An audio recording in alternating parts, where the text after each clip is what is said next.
Salute, salute. Welcome in. Week 4 of the NFL season is officially here. Bryce, who wins the Panthers game? I got the Patriots winning that one. Hurts to win. Congrats on 14K. Thank you, buddy. I appreciate it. Thank you guys for 14K. On the road to 20. We'll be there hopefully soon. Bryce the GOAT, www. Thank you, Bryce. Dan, back for week 4. Let's go, Baker. Week 4 going to be fun. Let's go, Baker. I agree. All right. So, again, make sure you guys follow me on Instagram and Twitter, MetroSportsYT.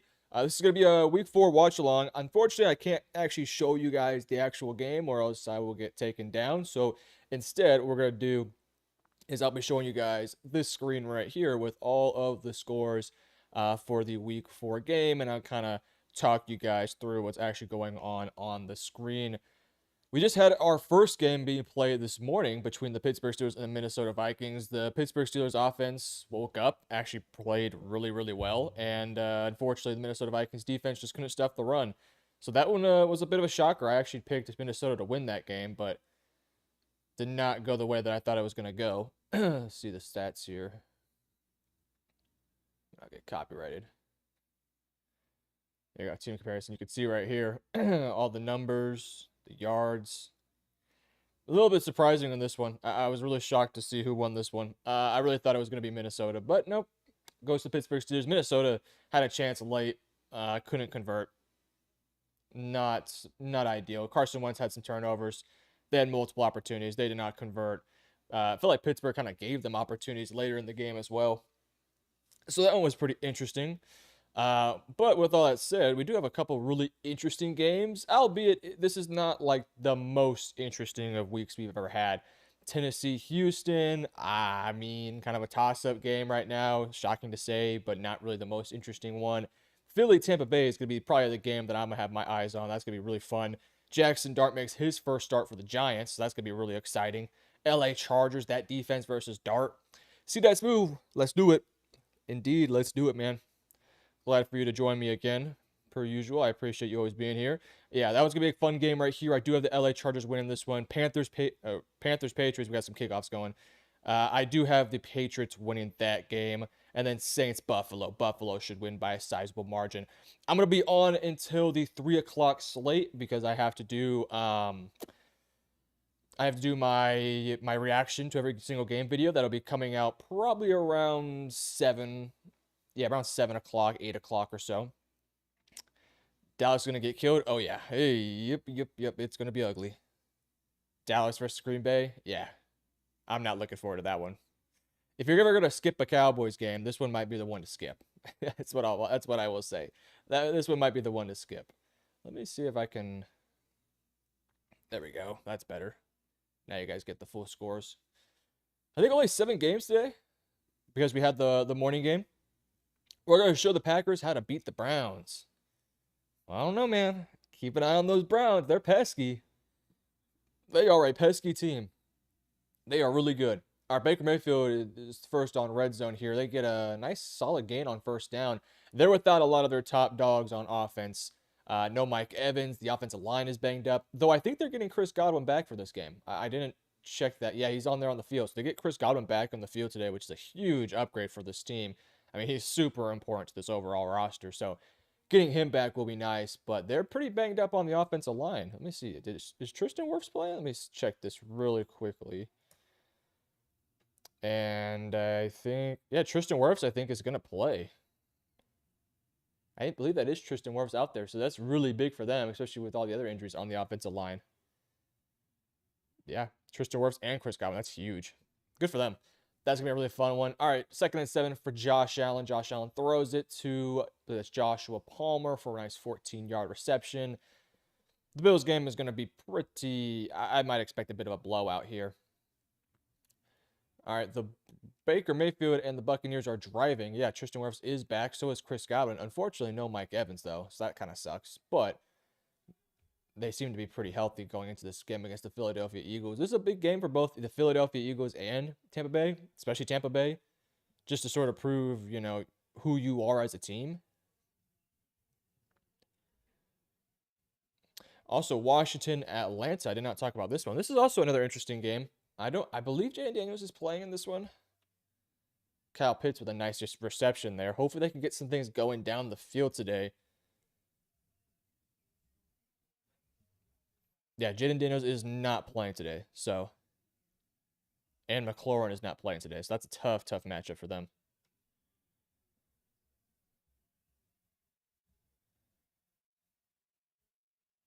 All right, the Baker and the Bucks are nearing the 50-yard line here. Michael Penix needs a big bounce back this week. Yeah, he does. I also think outside of him, the offensive coordinator needs a bounce back performance. They did not do a good enough job last week. Oh, Cam Ward with a big play downfield for 33 yards to Alec Ayomaner. Ayomaner's kind of turning into their wide receiver 1 right now. I did pick the Titans in my video, so I'm projecting the Titans to win that game. That's a good start for them. All right, Bucks here on a, I believe, 2nd and short, maybe 3rd and short. The scoreboard's not up. Baker drops back. There was a tight throw there to Emeka Egbuka. No separation there. Okay, I think we have a 3rd down now. Oh, no, I think that was 3rd down. All right, 3rd and 7 for the Lions. Here we go. Telling you, those Browns defense, man, they're really, really good. They can get after the quarterback. Goff steps up in the pocket, hits Gibbs, and he gets about 4 yards. I think they might, maybe they go for it. It's in positive territory. You might want to at least consider.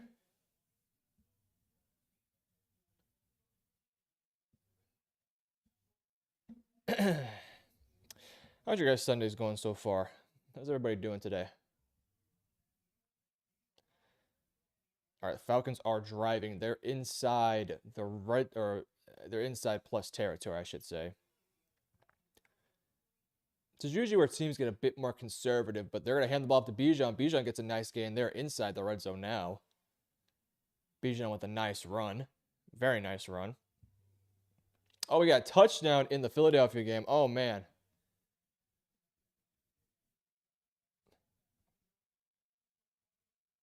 Oh, it got blocked and returned for a touchdown. Wow, that was damn near perfect. That was so beautifully executed. Oh, my gosh. The blocked punt bounced right into the hands of Sidney Brown. Oh, my goodness. That was gorgeous. Wow. That was gorgeous. Oh, my gosh. Special teams coaches around the league are just like, oh yeah, that I need that for my unit. Oh my gosh, that was beautiful. Oh, we got a fumble in the Falcons game, but I think they recovered it.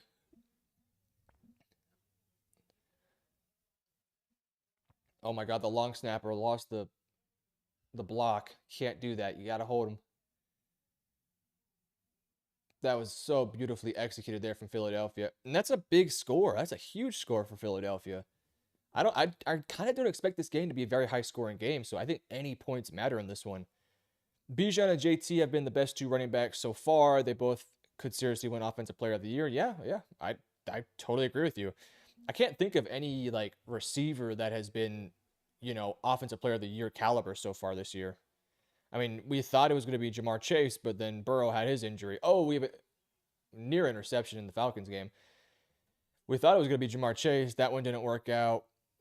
Justin Jefferson's been fine. CeeDee Lamb's got banged up. So, yeah, I mean, you'd have to probably look at a running back right now, and I think you'd have to go Bijan, or I would probably go Jonathan Taylor right now. Oh, big play from Khalil Shakir. Oh, my gosh, that was great. Did he fumble that before he got in? I think he did it. I think it's good. Khalil Shakir, big score there. I mean, that's going to be a blowout game, so. Opening drive touchdown for the Bills. Yeah, I think I got to go. That's interesting. I think my MVP today would still be Josh Allen. Although I could honestly probably see a couple other guys winning it right now. But I would lean Josh Allen. And then I think my Offensive Player of the Year would probably be Jonathan Taylor. Defensive Player of the Year is pretty interesting. I think I got to go Myles Garrett. And then Coach of the Year, I think you got to go for Shane Steichen right now with what he's doing in Indianapolis. But we'll see how things develop as the day does go on today and in the future. Bijan, my GOAT. You traded Bijan, so that's on you. Trade him to me. Oh, we got a missed field goal in the Tennessee Titans game. Golly, that's so makeable, Joey. You got to hit those. Especially in this game versus the Texans. I mean, it's going to be a low-scoring affair. You got to score there. All right, here we go. Cam Scottaboo. The human wrecking ball, 16-yard gain. They're inside the 50 now. They're moving into positive territory here. Let's see if Jackson Dart gets some things going. Jackson Dart stepping up, going for a little bit of a run here. 2nd and 1. Let's see if Jackson Dart can make some throws here. I expect a very vanilla game plan from the New York Giants. A lot of handoffs, a lot of screens, a lot of quarterback runs, and that's exactly what they do here on 2nd and 1, a quarterback run up the middle. I have a hard time seeing them really start to rip it this game. I would be quite shocked.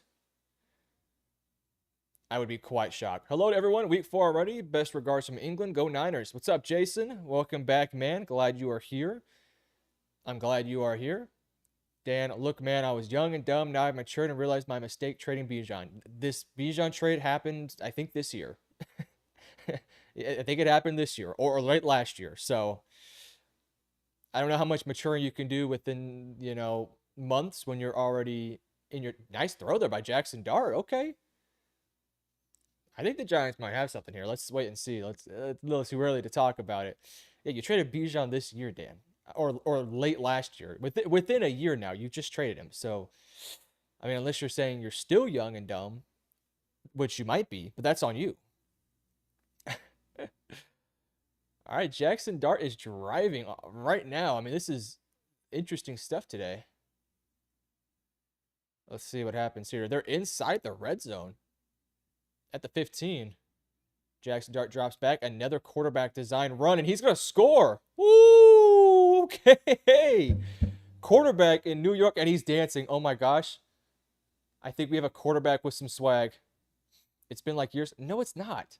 It happened this year, I'm pretty sure. We have a quarterback in New York that has some swag. Oh, my gosh. Ladies and gentlemen, we might be screwed. We might be screwed. NFC East has been put on notice. What an awesome drive there for the Giants. I mean, that's not easy, man. I heard the 49ers are trying to trade for Trey Hendrickson. I hope they actually pull the trigger on that. Are they? I mean, I don't know what they could give up to get him. I mean, Nick Bosa goes out with an injury. That's crucial. I mean, that just kills your season. Jackson Dart has aura. Yeah, he does. I'll give it to him. Jackson Dart might have a little bit of aura to him. Can't lie. Niners are so cursed. Oh my gosh, they are. They're just flooded with injuries. Every year, these past like 2 or 3 years, has just been injury. I think we have a touchdown in the Panthers game too, guys. Yeah, we do. Tommy Trumbull with a nice catch there. Good stuff there for them. All right, man. This is a interesting start to this week 4 so far. Yeah, trade the Niners would be interesting. I don't know if it's tough because a part of me thinks that yes, they need to find another edge rusher now that Nick Bosa's gone. But I'm almost like, man, you want to pay Nick Bosa and Trey Hendrickson in the same time? Like that's a lot of money to hand out to 2 edge rushers. And I get it. That's very important, especially for Robert Saleh. But man, that's a hefty penny. By the way, the Browns are driving. They're inside the red zone. So, see Smooth. Might want to start thinking about your Lions a little bit, man. Might want to be a little bit worried. I'm kidding. They'll be fine. They're in Detroit, though, so that'll help.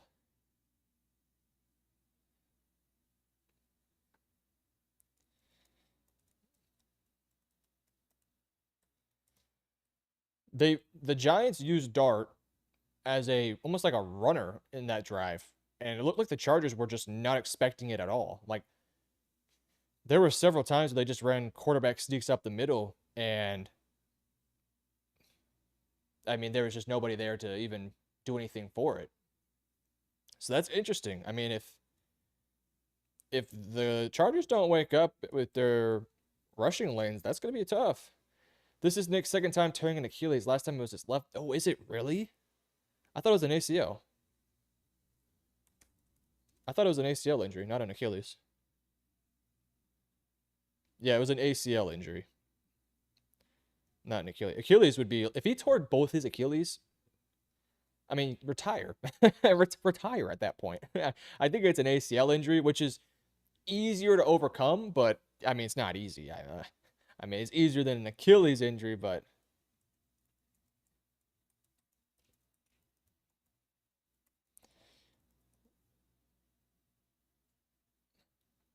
Browns are inside. They're inside 3rd and 5. I think there's a penalty on the Lions, too. They're about to go down and score a touchdown.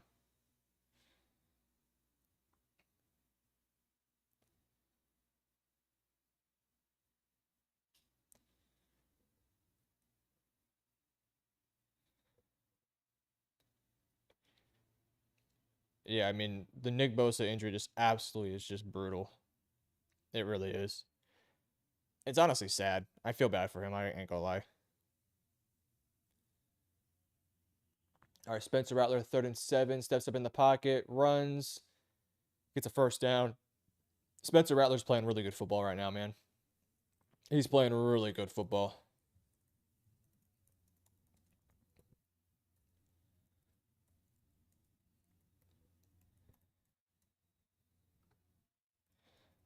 I apologize if I stopped talking for a few seconds. I'm tweeting out, trying to get the Instagram and Twitter active. All right, Browns, 2nd and goal. Quinshot Judkins up the middle, no dice. All right, Texans now. We'll get back to that other game here in a moment. Texans, CJ Stroud steps up, hits Dalton Schultz, 9-yard gain. This is a good get-right game for the Giants. They got to get their offense right and really get it going. Today could be a good chance to do so against the Titans team that is not very good.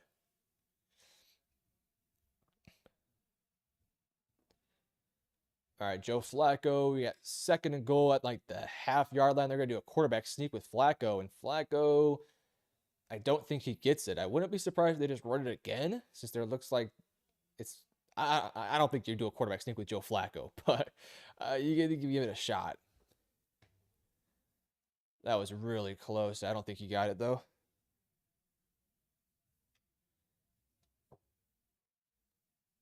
Oh no. Juwan Johnson just injured himself?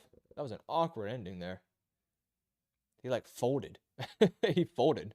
He's fine. Juwan Johnson caught a pass, went out of bounds, and like folded in half. Like his legs just gave out. Joe Flacco quarterback sneak. I don't know why you're running a quarterback sneak with a 40-year-old. Oh, touchdown Saints. Okay.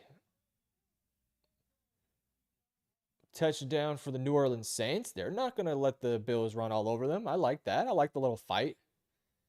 Yeah, the Browns run a running back up the middle, then 2 quarterback sneaks. All of them have been shut down by the Lions. I don't think you go back to the well here. I don't think you try to do a quarterback sneak. I think you hand the ball off and see if your big guys can push. I don't think you do a quarterback sneak here.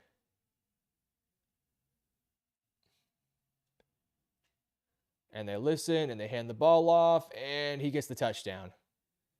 Took him 4 tries, but they got it there. What a drive for Cleveland. All right. Quinshot Judkins, who's clearly RB1 for them now. Thoughts on Thursday night? Yeah, Thursday night was, let me refresh my brain here. 23-20 Seattle, yeah. Arizona got going in the second half. Marvin Harrison Jr. got going. I mean, he had some crucial drops, some crucial missed opportunities. He looked bad. Let's just call a spade a spade. He did not look good. But then he started to play better in the second half, made some big highlight catches, one in the end zone. I mean, made a couple nice plays. So that was good. They got that going. Let's see if they can build on top of it. It looked like Kyler, in a sense, started to almost target him. So that was nice to see. In addition to that, I also liked what I saw from Seattle side of things, just handling their business. They couldn't really get JSN going in the game, but they found other guys. They ran the ball sometimes. They made plays defensively. They just made a lot of plays happen on the defensive end until Marvin Harrison kind of got going. If Arizona wants to be a competitive playoff team, they got to get Marvin going. They got to get Marvin to a space where he is a top receiver in the league. Unfortunately, they have not been able to do so far, so they got to figure that whole thing out.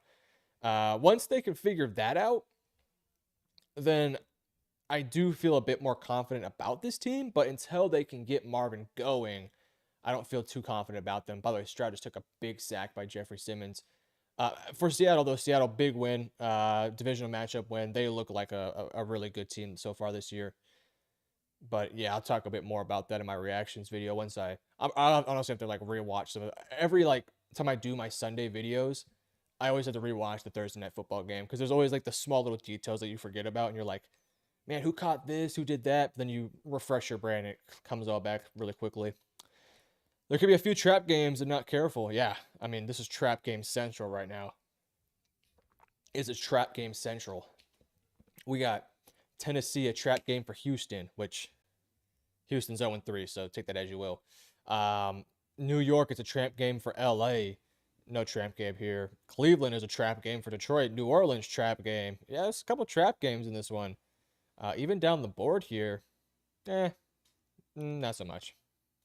Maybe Dallas to Green Bay could be a bit of a trap game, but they're going to be awake for that one.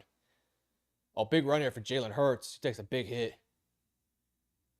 Eagles are, they're showing their dominance right now. They're showing their dominance. We got a 1st and goal here for the Philadelphia Eagles after a quarterback run from Jalen Hurts. Yeah, we got man coverage across the board. Nothing's open. Vita Vea trying to outrun Jalen Hurts. That ain't going to happen, buddy. He took a lick after it, though. I'm ready to start pushing Darnold is better than Geno narratives. This year, he has been. I mean, this year, Darnold has been better than Geno Smith. No doubt in my mind. Oh, what a weird design play. Touchdown Philadelphia on like a... I couldn't even tell you what that play was. That was a weird play. It looks like a pitch to the tight end. I love the play design. I need to rewatch that one. That is something I've never seen before. It almost looked like Hurts pitched the ball to Dallas Goedert. Philly has run all over the Bucs, yeah. But they're not running up the middle. They're running to the outside, which is, oh my gosh, they did like a diamond formation, and Jalen Hurts pitches it to Dallas Goedert with 3 blockers in front. What a beautiful play design. I guarantee you're going to see more teams start to run that play. I mean, you almost have like a wall set up in front of you. Yeah, Darnold better than Geno narrative. I think that's valid, honestly. I really do. I think that's a pretty valid take. So far this year, at least. Darnold has been exactly what they've needed him to be, which is a game manager who occasionally will make big plays, right? Geno, for them, had to make big plays because of the lack of talent around them.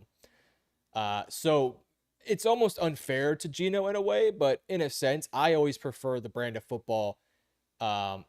Big run for Justin Herbert. I always prefer the brand of football that the Seahawks are running now more so than what they were running last year. Last year, it was a lot of hero ball, a lot of terrible trick play there by Atlanta. It was like a reverse pitch forward. That was terrible. Yeah, but I like the brand of football the Seahawks are playing right now. I like their offensive coordinator quite a bit. All right, the Falcons are moving the football, so we'll keep an eye on that one. Keep an eye on that one. I think the real question you guys need to answer, how many sacks does Micah Parsons get tonight on Dak? I'm calling 3. 3 or 2. Kenneth Walker has just not looked the same since 2022. I think the offensive line has also not been great either when it comes to running the football. But it also does fall a little bit on Kenneth Walker as well. He's still explosive, and I think his vision's good. He's very shifty. That's the one thing I'll say about him. He's just very shifty. But I wouldn't necessarily call him somebody that can like move the pile or he can't move the pile. He doesn't have the greatest vision in the world. But if you give him space to operate, I mean, he can make guys miss for sure. It's just you got to find him that space, which is always very difficult to do. It's easier said than done to just say, oh, well, get him out in space and let him operate. I mean, there's only so many things you can do when you say that. So, especially from a running back perspective. All right, the Falcons are moving the football very easily here on the Commanders. Very easily. Looks like they're responding really nicely here. So are the Buffalo Bills. The Buffalo Bills are also driving right now. They're inside the red zone. Buffalo is. See if they can get James Cook the football here. I'm saying that because he's on my fantasy team. Oh, they do. Go, James. Go, James. Go, go, go, go, go, go, go, go. Get it, get it, get it. Don't run out of bounds.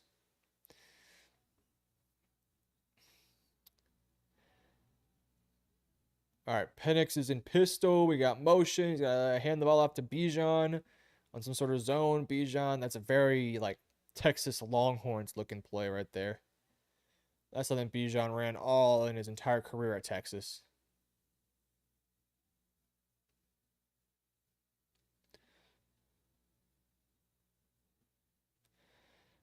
Want to trade for James Cook? I mean, look, if you give me a good trade offer, I'll consider.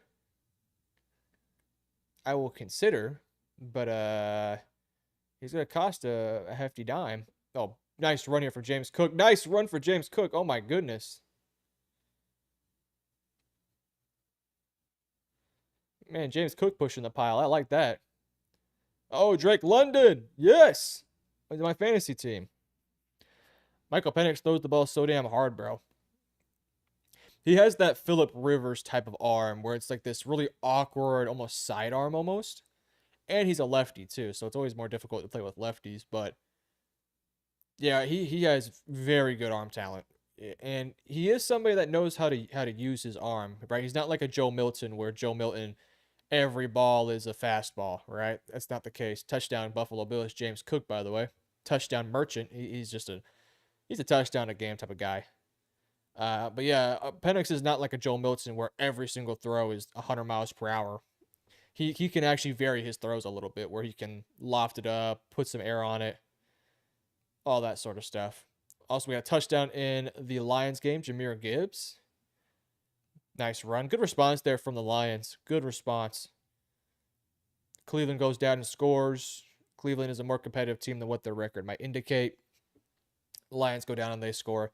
I think that's going to be a pretty low scoring game. It's just going to be, managing the game properly. And that was a good drive there for Detroit. Good drive there for Detroit. Nice run from Jahmyr Gibbs as well. James Cook, most consecutive games with 1+ rushing touchdown. Wow, here are these names. Rob Riddick, O.J. Simpson, Cookie Gilchrist, and then O.J. again. Cookie Gilchrist. I got to see who this guy is. From 1962, he had 7 straight games with a rushing touchdown. What a guy. Cookie Gilchrist. I can't type. He played for the Bills. All right, shout out Cookie Gilchrist, man.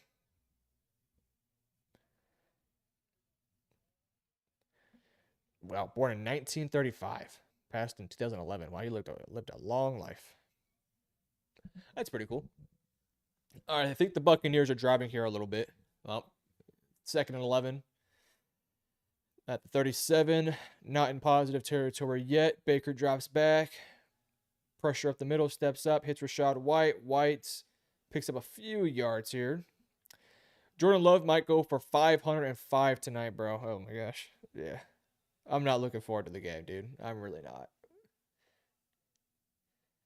It's one of the few games where I'm almost like, do I have to watch? Or can I just, sleep in or something? Or go to bed early? Like, I don't even know if I want to watch that game.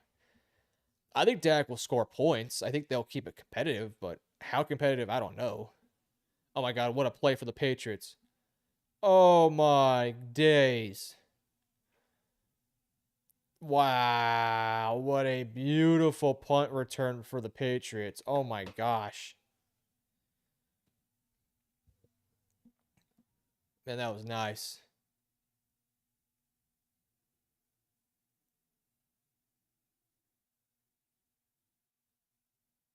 Wow. What a play by him. Holy gosh. Wow, wow, wow, wow. That was nice.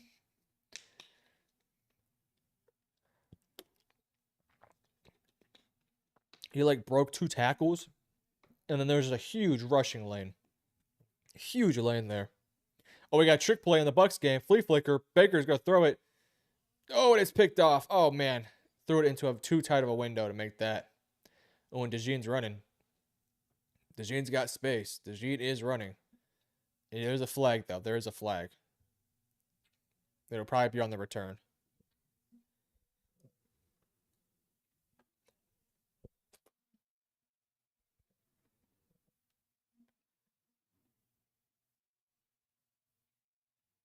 Yeah, I think there's a lot.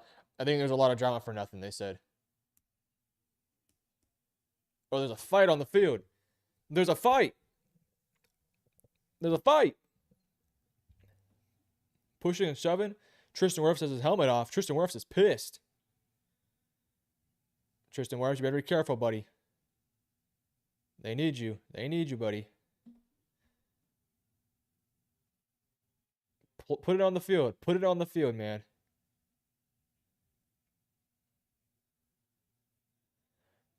Oh, Baker getting in the face of Quinyon Mitchell. And then Tristan Wirfs getting involved there. Eagles are asserting dominance. Yeah.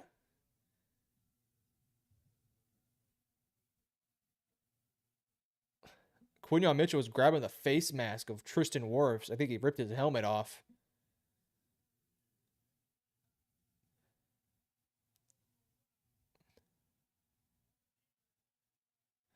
Personal foul on the defense, and the interception gets taken away. Wow, bad break there for the Eagles. All right, well, hold on. There's Jackson Dart. Jackson Dart drops back inside his own red zone. Wow, they did a drop back when he's that close into his red zone. He makes a play out of it, man. Oh, and Joe Alt went out of the game, apparently. He's limping. Oh, that's huge. They cannot afford to lose Joe Alt. Oh, no, he had to get carted out. Hopefully they're just being cautious there. They cannot afford to lose Joe Alt. I mean, they already lost Rashawn Slater on the season. Man, that could be huge, huge, huge. And like the Giants, man.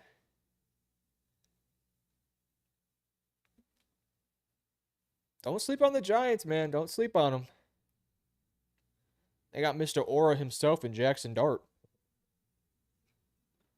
So much is happening, I know. Thank goodness we have red zone.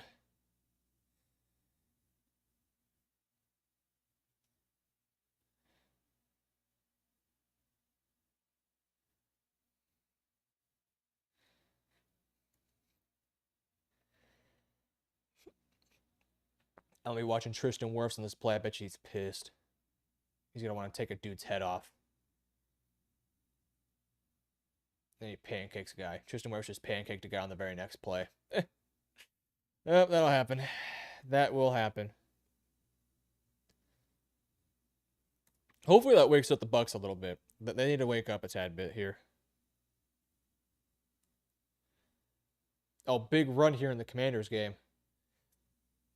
Big run of 48 yards for Chris Rodriguez. That is one thing this Commanders team can do. They can create explosives in the run game.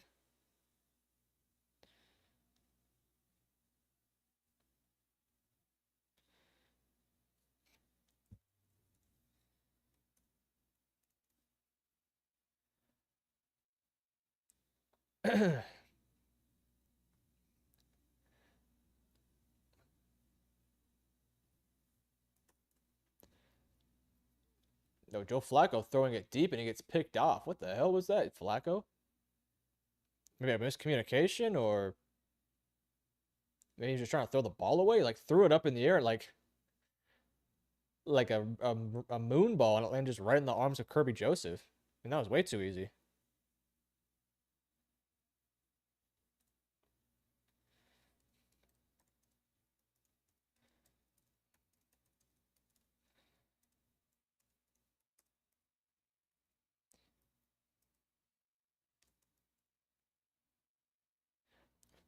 Flacco is still starting. Yep. Yep. Flacco is still the starting quarterback for the Cleveland Browns. For now, at least. For a few more games, I would assume. I do think they'll eventually go with Dylan Gabriel at some point, though.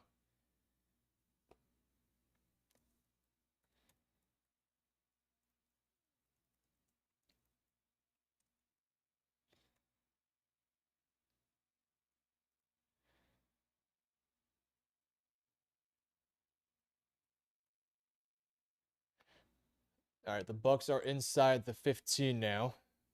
So they are moving. Commanders are also inside the 15. They're also moving. Second down for both teams here. Second 11 for the Bucs. Second and short for the Commanders.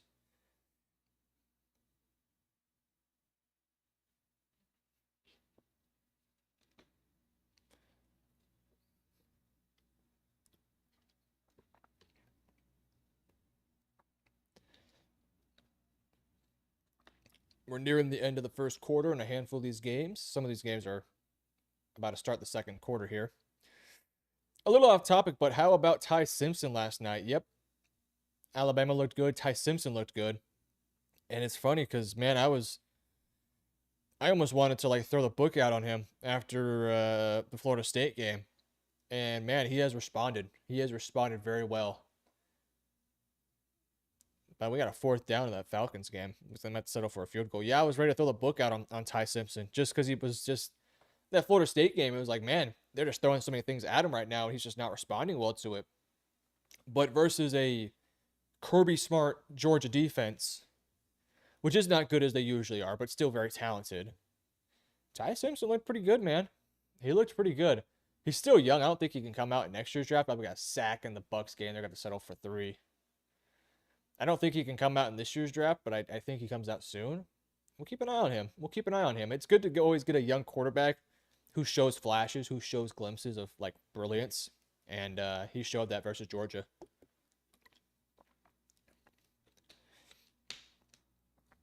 And the Georgia game was like, that's their biggest game of the season. So a huge, huge victory for him and that team.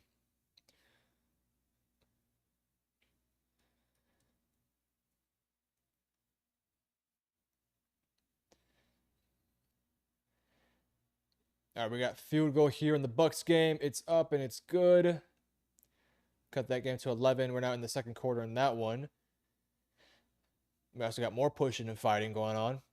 Go LSU. Really. Whatever you say, boss. Whatever you say, man. LSU just lost to Ole Miss. Garrett Nussmeier. I don't know, man. I'm not sure if I'm digging the Garrett Nussmeier hype right now.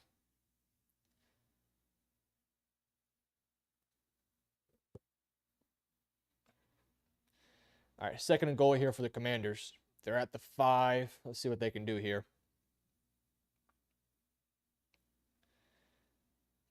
All right, Mariota drops back. Ooh, really close to being a strip sack. And he gets a touchdown there to Luke McCaffrey. Nice. Nice job by Mariota just sticking in that pocket. Got a little dicey there. There was pressure coming off the edge right when he was starting to, wind and cock the ball back. Got the ball out just in time. What a play by him. Nice job by McCaffrey just finding space to get open. All right, Texans are up 3-0. They're inside plus territory, though. He's going to hand the ball off or dump it off to Nico Collins. They're going to kick another field goal. The whole Lane Kiffin and Whit Weeks drama is hilarious. Is it drama, though? Or is it just kind of being a little overblown? Oh, my gosh. There's a Dexter Lawrence interception against Justin Herbert. Hold on. Do we got a big boy touchdown or a big boy interception in the Chargers game? I think we do. Man, it's like they threw Jackson Dart in there and all of a sudden they have life.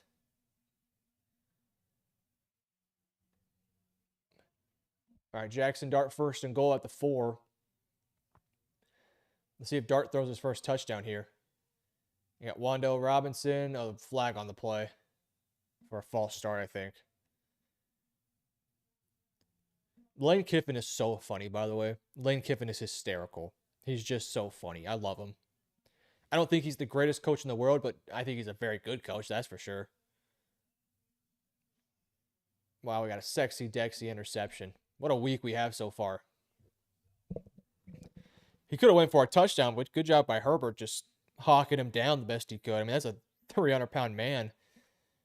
All right, we had a penalty on the first play. Jackson Dart. Now we'll have to have a first and goal at the 9-yard line. Or like 8.5 or so.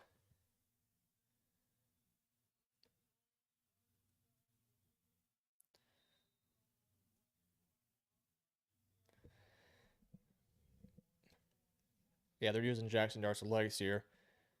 We got a field goal in the Texans. The Texans up 6-0 there. They're really struggling to convert when they get in plus territory. They're really struggling there.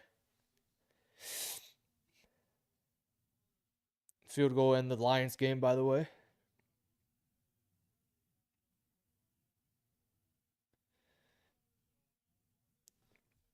All right, we got a commercial break there in the Giants game.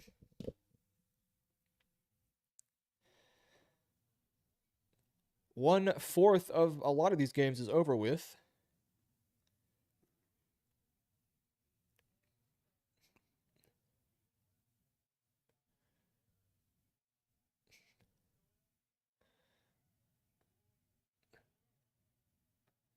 All right, Philadelphia starts their drive. 1st and 10 at the 30-yard line. They're going to hand the ball off to Saquon Barkley. Saquon's got a lane.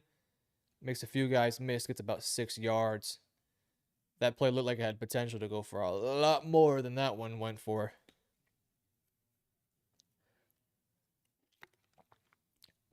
Saquon hasn't really been incredible this year. He hasn't been. He's been fine, but not incredible. Oh my gosh, my hair.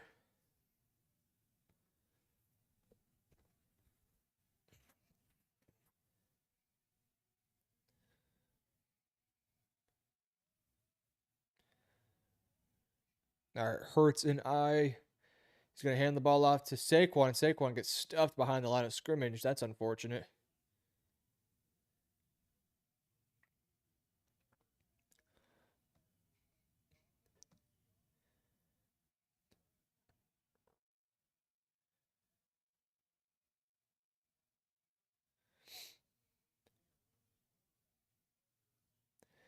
All right, we got Philadelphia on a 3rd and 5 here.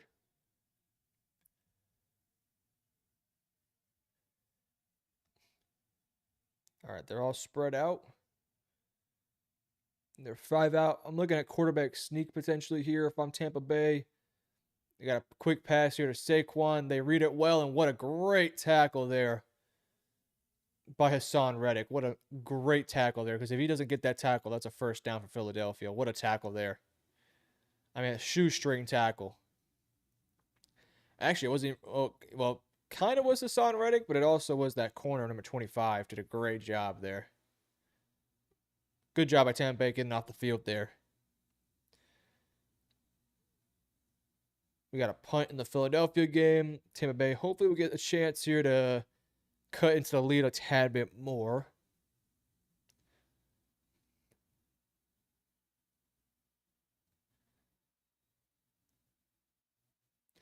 All right, we're back in the Giants game as well.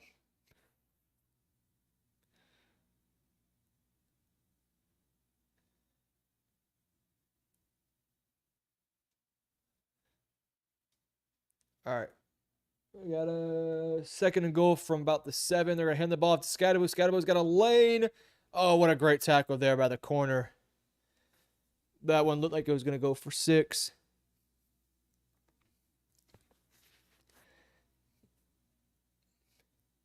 Well, we got a big run here by Tony Pollard in the Titans game. Nice run there. They're almost at midfield now.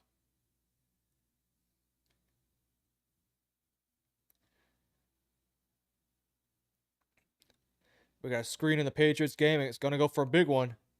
Tight end screen goes for about 20 or so yards. Nice play there. All right, here we go. 3rd and goal for Jackson Dart and the Giants. Dart is going to hand the ball off to Scatterbo. No dice. Would have liked to have seen them pass the ball a little bit there. Got a little too conservative for my liking. But you go up 10 points, you go up double digits, you can't really complain too much. Screen here to Quinshot Judkins in the Browns game. And that one goes for a good distance.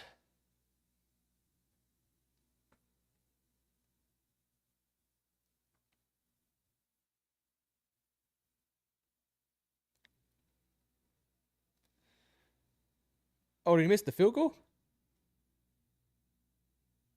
Oh, he made the field goal. Sorry. I thought he missed the field goal in the Giants game.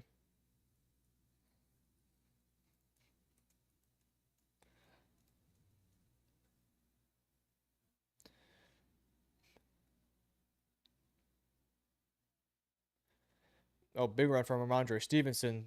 Patriots offense is moving.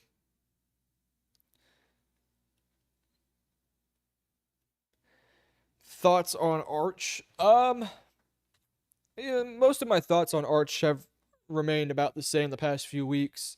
He showed life versus Sam Houston, which was good to see. in the first few weeks, it took him a little bit to get going, and he had a really rough stretch there versus the UTEP, against UTEP, I should say. See, I got the Texas flag as well as the Funko Pop. But yeah, I mean, oh, interception, Josh Allen. He tried to force that one in there to Keon Coleman. Great play there by the tight end. Yeah, I think he's developing. He's a developing quarterback that's going to take a few more years. That's my thought process on Arch Manning. I don't think he's ready yet to join the NFL. He's got more time to. He's got another year at Texas, figure things out, learn the system more, continue to learn how to process the field at a high level, understand how you can sometimes just be a game manager and find success. Not everything has to go deep. Sometimes you could just be a successful game manager. All I'm gonna say is Arch wouldn't have done what Ty did versus Georgia last night. Georgia would have had him in a box. Yeah, but we'll see. Texas plays Georgia here in a few weeks. We'll get more. We can confirm or deny that. I think it's too early to, throw the book out on Arch, but it's also too early to say that Arch is a generational talent. We got to wait and see a few more weeks versus higher level competition. He's got Florida and then Oklahoma in back-to-back weeks, who both have good defenses. So I think that'll tell us a lot about Arch. That's what I think.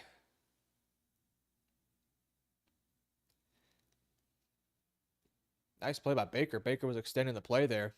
Threw the ball to Emeka. Alexa Volk, I know the best call is. Yep.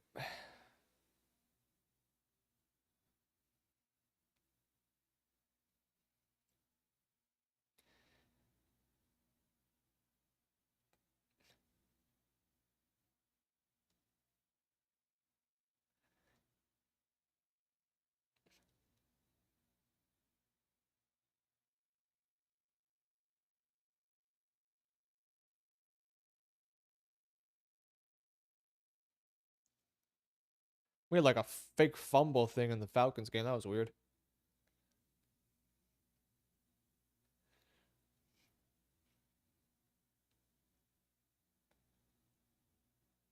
All right, Penix drops back.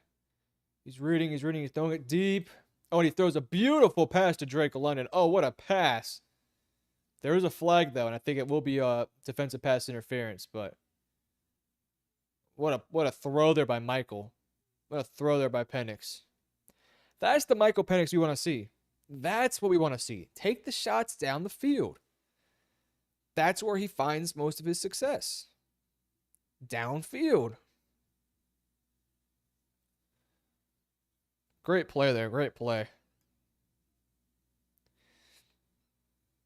And I'm regretting not starting Drake London. He already has 20 points in fantasy. Bummer.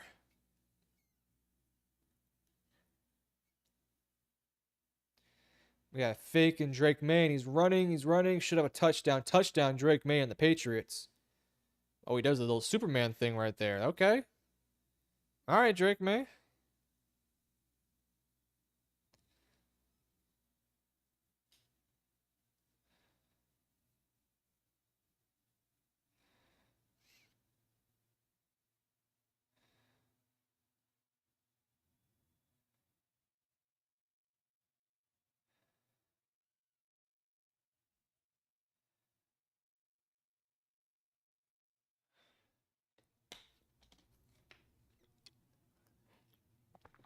All right, Falcons are at the 24. Penix drops back. Got a flag or a timeout on the play. We got a flag.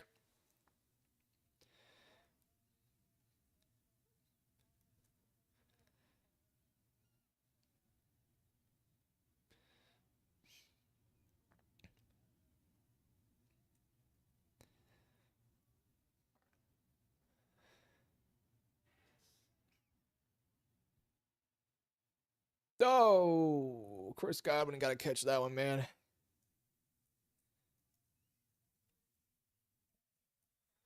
Of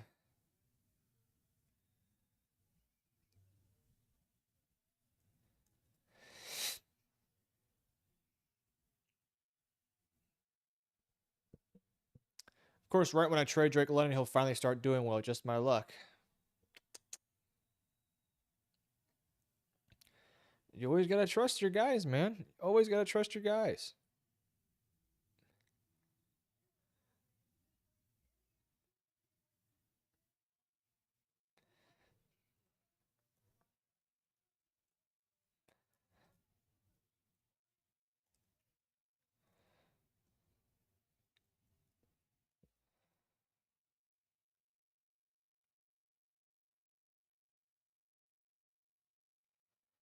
DK fantasy owners rejoice. Did he have a big game? Yeah, I know he had a big game, actually. A nice touchdown. Oh, Bijan Robinson with the touchdown. That was way too easy from the Commanders there. Well, I don't even know what they were doing there. Bijan is carrying your team. Yeah, your team's trash.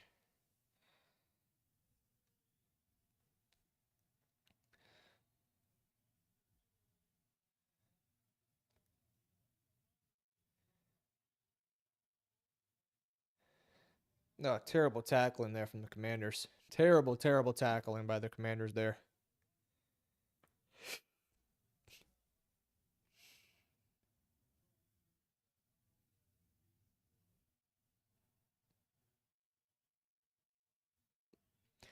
Atlanta's offense is fine. I guess last week was just an off game. Hopefully. Yeah, they're performing a lot better this week versus the Commanders defense that's pretty good. Carolina's just always been a tough matchup for them for whatever reason.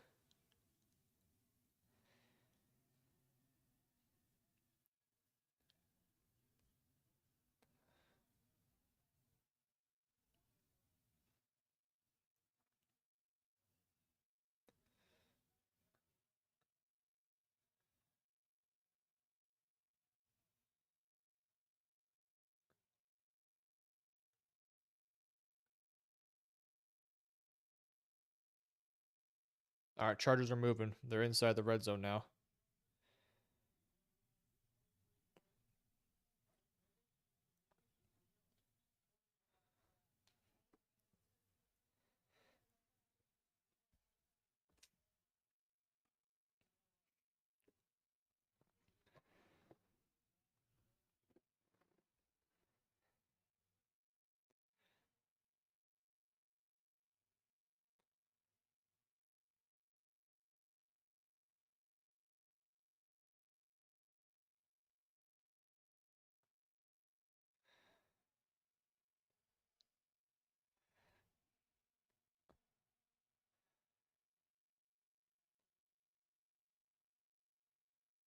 All right, Chargers have a block in the back penalty. That sets them back 10 yards. They're now at the 30 instead of being in the red zone.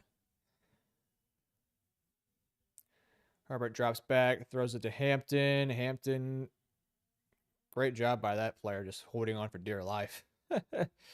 53, good job by him.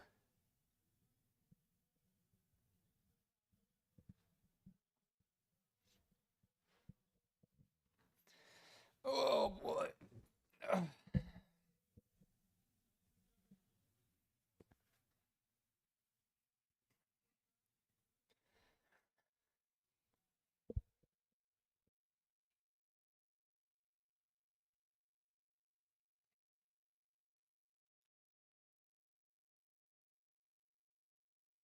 All right, Herbert drops back. Second and 24, throws it underneath to Hampton. Hampton makes a guy miss, picks up about maybe 15 yards there.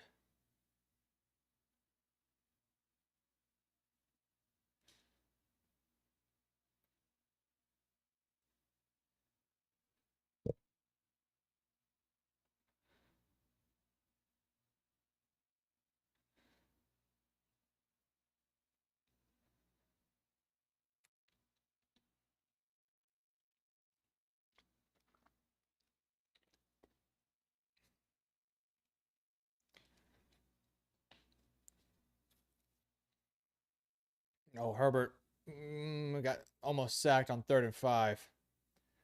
There's a flag on the field, though. And I think it's going to go against the Giants. There's also a fight going on between Keenan Allen. And there's a flag on the Giants, which would be such an unfortunate thing there. Unless they call it a intentional grounding penalty, which I don't think they will.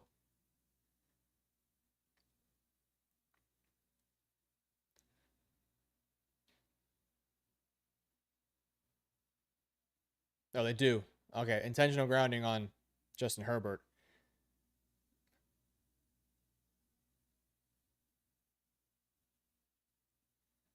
They're going to have to settle for a field goal, I believe. All right, Chargers look like they're going to kick a field goal. Cut into a one-possession game there. This Giants defense has played very well.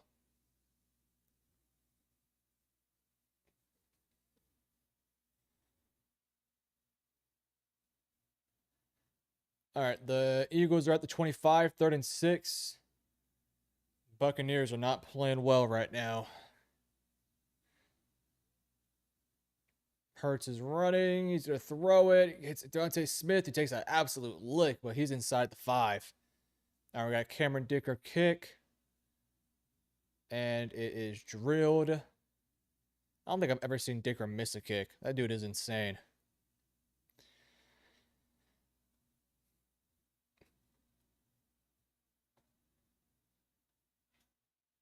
All right, Eagles are now inside the 5-yard line. Touchdown here really hurts the Bucks. I don't know if they're going to be able to score right now. All right. 1st and goal. Would expect a Saquon handoff here. And it's a flick to the tight end. Oh my gosh. Man, Dallas Goedert with another touchdown. How are the Giants winning? Jackson Dart and all his aura, man. Jackson Dart had a good opening drive, and the defense has been really good. The defense has been really, really good. So, yeah, it's been impressive what the Giants are doing so far. Can't lie.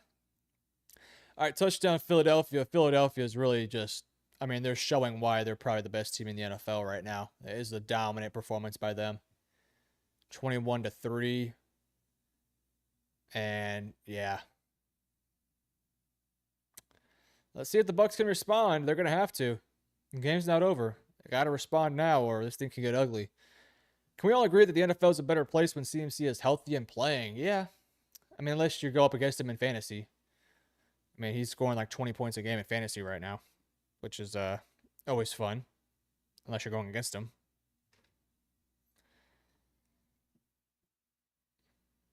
Yeah, Baker Mayfield's got to get going here, or else this thing could really start to unravel. Yep, if he's not careful, this thing can really start to unravel.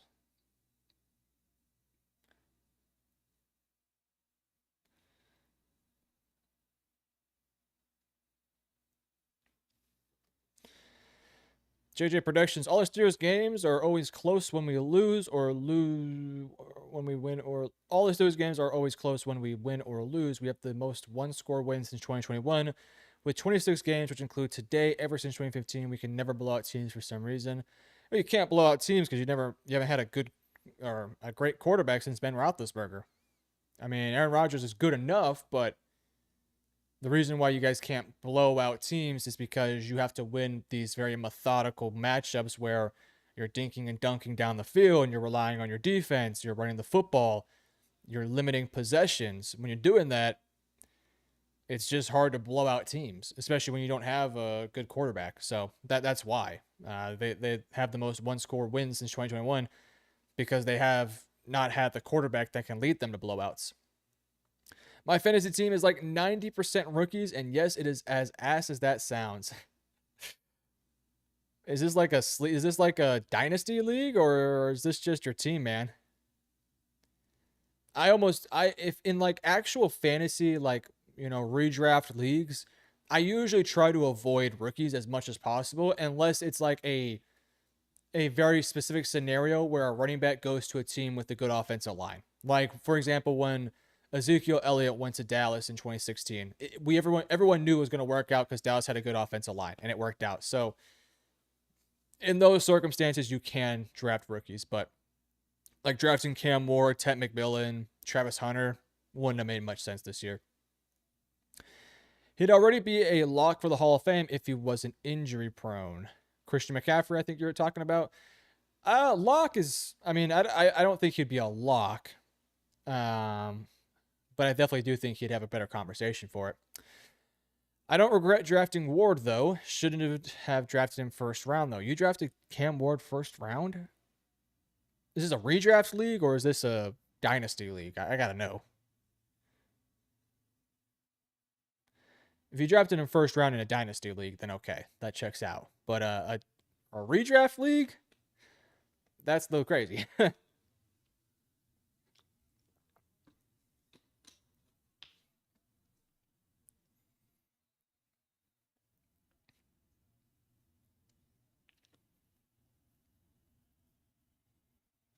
All right, the Falcons are now inside the inside the 40-yard line in positive territory here. Mariota makes a guy miss. He dumps it off, and there's a fumble. Debo, oh boy, that was dicey. Debo like caught it and then fumbled it and then regained possession of it. All right, Carolina setting up for a field goal here. And it's no good. Oh man, that's bad. They gotta hit that, man. That's tough. That's tough, man.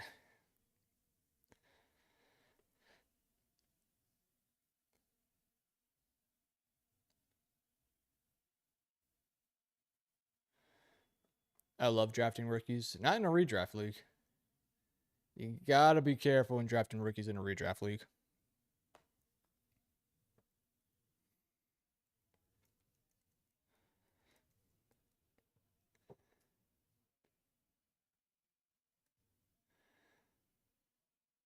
Ooh, Tuli Tuipulotu just plastered Jackson Dart. Oy. How's Bryce looking? He's okay. He's looking fine. They're hanging in there right now. The game's still a one possession game. He had the touchdown throw earlier. They don't have much of a ground game going right now, so very heavy reliance on Bryce. But I think Bryce is handling his zone right now. I think he's handling his own.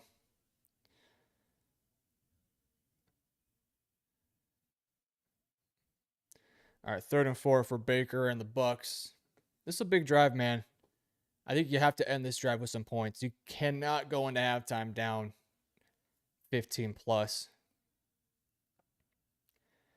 And I mean, their offense is not missing a ton right now. I mean, yes, you're missing Mike Evans, but still. And we got a tipped pass that's nearly intercepted. Man. Cooper DeJean and Jackson Dart have similar energy. Same with Baker and Scatabo. Yeah. Well, Baker and Scatabo both have that like frat boy bulldozer energy to them. DeJean and Dart have like the frat bro drinking and dancing and TikTok energy. That's what their energy is. You got two types of frat bros. You got the Baker Mayfields and you got the Cooper DeJeans and the Jackson Darts. I'm noticing a theme with those 4 players. Yep. Yep. I think we all notice it. They're all frat bros with a certain complexion.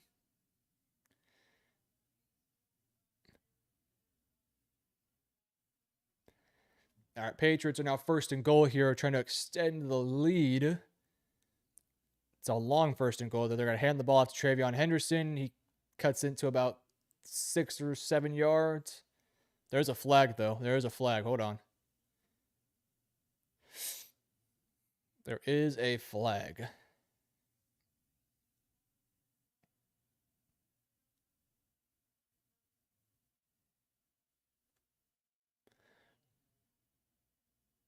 There's a flag on Austin Hooper, so that play's going to go back, actually.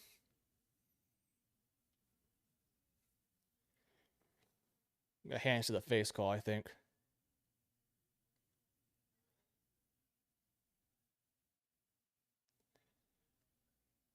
Yeah. Look like a face mask of some sort.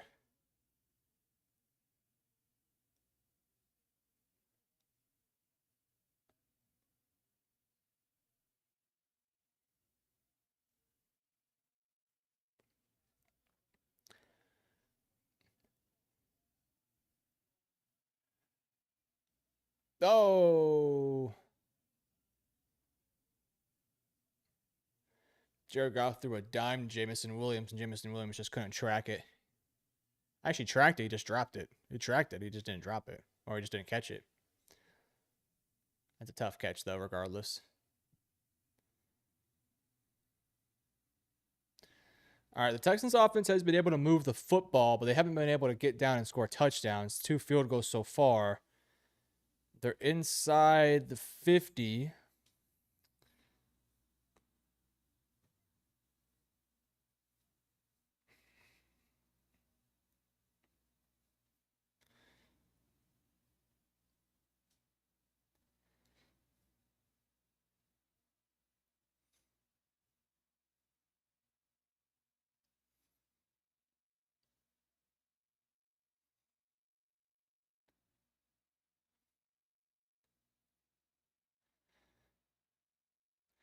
We're near the 2-minute warning in the Texans game. Stroud drops back on 2nd and 11. Pressure, and he gets sacked. Nothing open downfield. He's trying to extend the play. He takes a sack from Arden Key. Oh, that one looked like it hurt. Stroud does not look comfortable after that one. It's like 3 bodies all on him.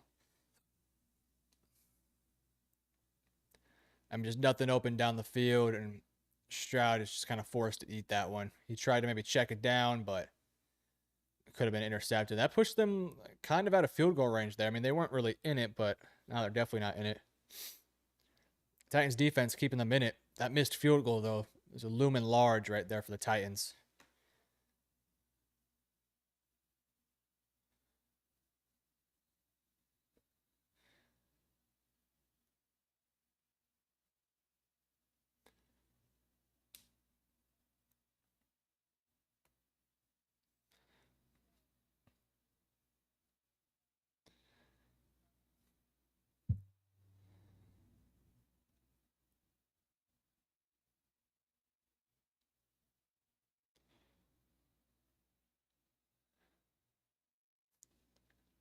All right, 1st and goal at the 24-yard line for the Patriots here after the penalty.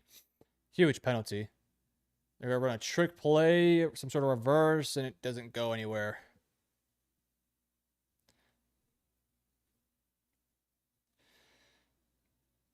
All right. Browns are back with the ball in their hands. Flacco's throwing it deep, and it's picked off. I'm a little surprised there's not a flag there. DJ Reed intercepts Joe Flacco. They're now in plus territory. I'm a little surprised there's not a flag, but I didn't see the replay, so if they show it again. Judy was on the ground. I don't know if he slipped or if there was contact or what happened there. Did you see the Josh Allen Snickers sauce collab? What do you mean Snickers sauce? Or like Sauce Gardner, the player. There's a Snickers sauce? What sauce would that be? Like chocolate? Oh, flag on the Panthers defense. That makes the Patriots' life so much easier. That's a huge penalty right there. That's a huge penalty. I mean, that really helps out the Patriots a ton. They call him for tripping?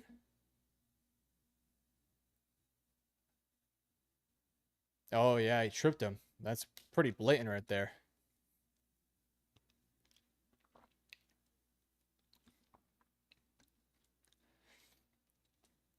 That moves the ball. Now it's reset of downs. 1st and goal at the 10-yard line. Right back where they started. Drake May passed short to Stephon Diggs. Josh Allen made a peanut butter teriyaki caramel hot sauce and a chocolate barbecue in collab with Snickers. Peanut butter teriyaki caramel hot sauce, and that's got to be fake. Nobody is trying that. Peanut butter teriyaki? Ew. Caramel hot sauce. Okay, I can sort of see that one working out. Not if you like mix the flavors, but if you make caramel spicy. Chocolate barbecue, I guess. Peanut butter teriyaki. That's nasty. Yeah, touchdown Patriots. Good run there by the running back. Good run there by Trevion Henderson.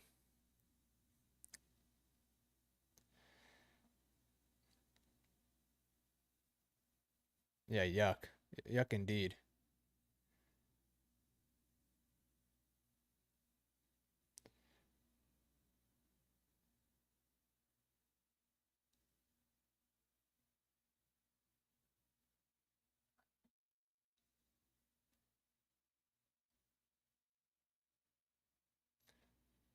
Oh, I think.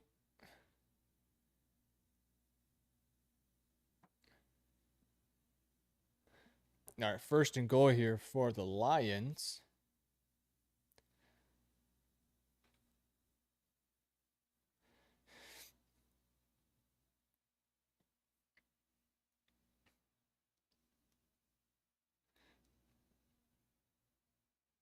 I guess the sauce is a real thing. That's disgusting. That is disgusting.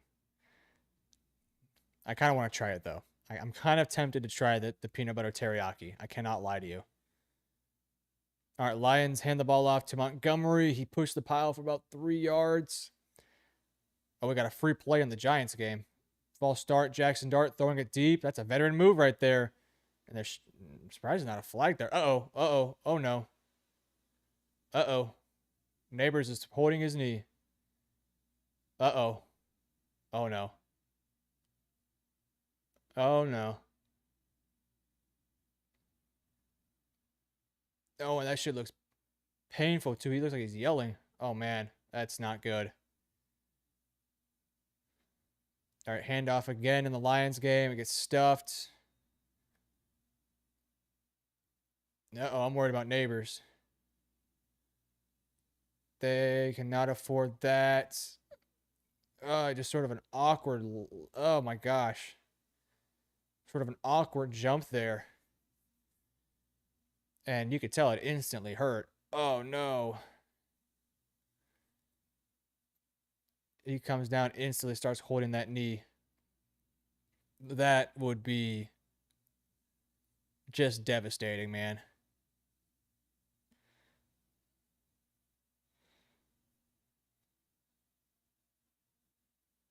Yes, touchdown. Amon-Ra St. Brown. I say yes because he's on my fantasy team, by the way. Not that I'm biased, but I do have Jared Goff on my fantasy team. So that's why I'm saying yes. Not a Lions fan, just a Goff fan for the day. Oh man, if Neighbors misses time, that's they're not showing the Giants game right now, but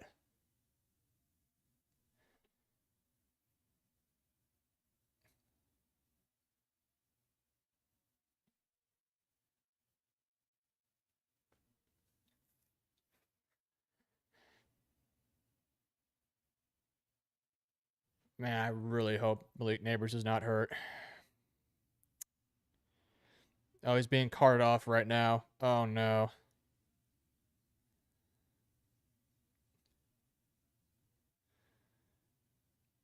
Oh my gosh, and it came on a freaking penalty too. It didn't even count. Ugh.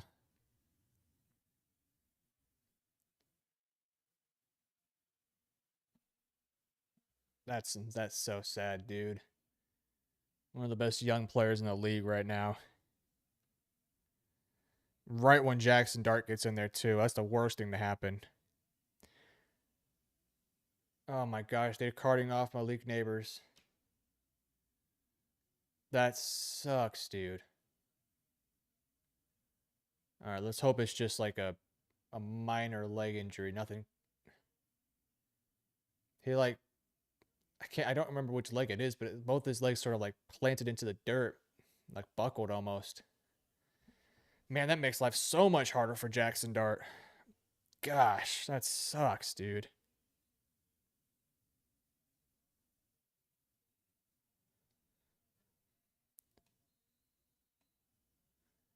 Man.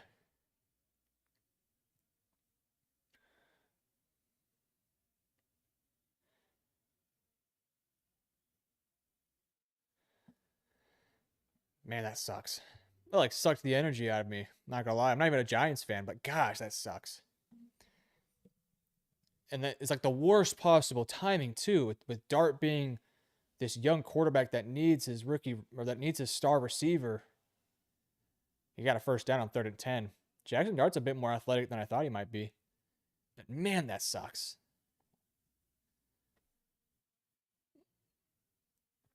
I believe there's an Eagles injury happening too. Uh-oh. Who?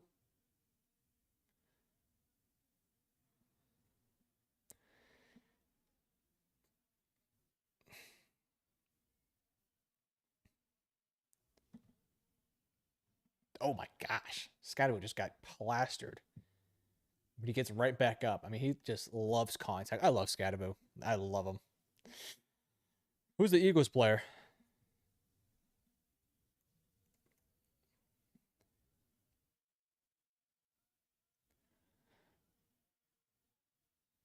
Oh, Tyler Steen. Okay. Tyler Steen. That's a big one. Is it a serious injury?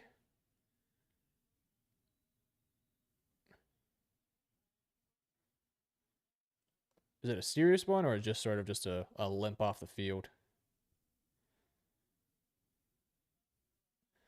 Man, losing Malik Neighbors. I mean, gosh, that stinks, dude. That stinks. All right, Giants are in plus territory though. And Jackson Dart with the quarterback run up the middle. Man, it looks like this Chargers team is almost, I don't want to say it, but they almost look surprised that Jackson Dart can run. I mean, every single run that Jackson Dart's doing is going for positive yards. Not calling them underprepared or anything like that, but man, they just look a little bit like out of sorts almost. I mean, they're usually a really good defense, but they're really struggling to slow down Dart's running ability. And shout out to this Giants offensive line. They're making holes for him. Also, the Saints are in the red zone down by 4. Just throwing it out there. Some of these top teams are in tricky situations here. Look at Herbert and the Chargers. Now look at the Bills here. If the Saints score a touchdown, they're up 3. That would be scary.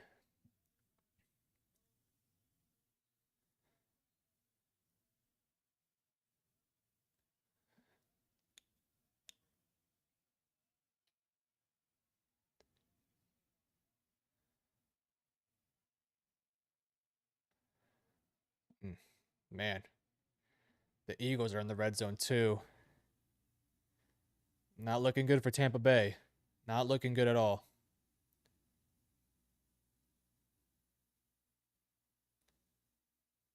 Man, another big kickoff in the Patriots game here. No, he doesn't go for a touchdown, does he? Oh my god! Oh my gosh! The kicker made a beautiful play. Oh, Dart throws it deep. It was a good ball. It just missed barely. There's a flag though. Hold on, there's a flag.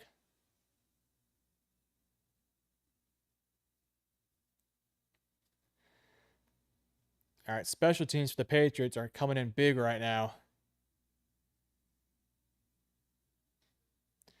We got a flag on the Chargers, pass interference. Gonna be a first down for Dart and the Giants.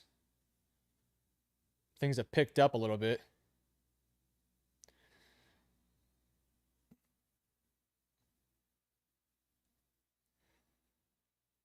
All right, Patriots are back in the red zone. Man, if you're the Carolina Panthers, you cannot give up a touchdown here.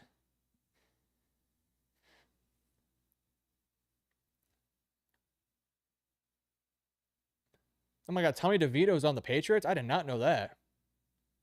I did not know Tommy DeVito was a Patriot. It almost feels right in a way.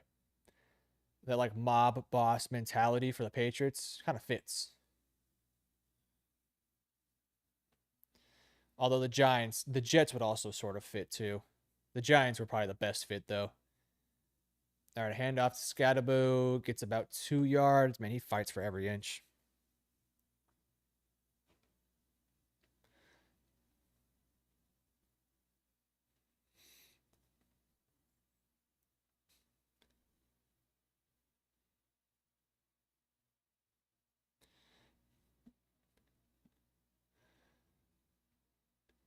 All right, got a couple teams here in the red zone. Jackson Dart runs it, and he gets tripped up behind the line of scrimmage.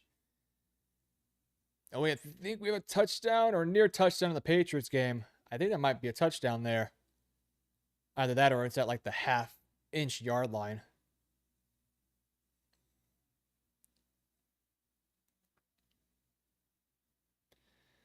Good job by Drake Mayer reading the defense. Tight window throw. Man, that's close. Oh my gosh, that's close. I don't think there's anything decisive there, though. I think we got a first and goal at like the half-yard line. Spencer Rattler's running. Oh, boy. That looks interesting there. All right, second or third and like 1 here for the Saints. We got the 2-minute warning in the Giants game, 2-minute warning in the Patriots game. We're now with the Saints here, who third, and there's an injury there to I think that's Cesar Ruiz. Oh man, that would suck.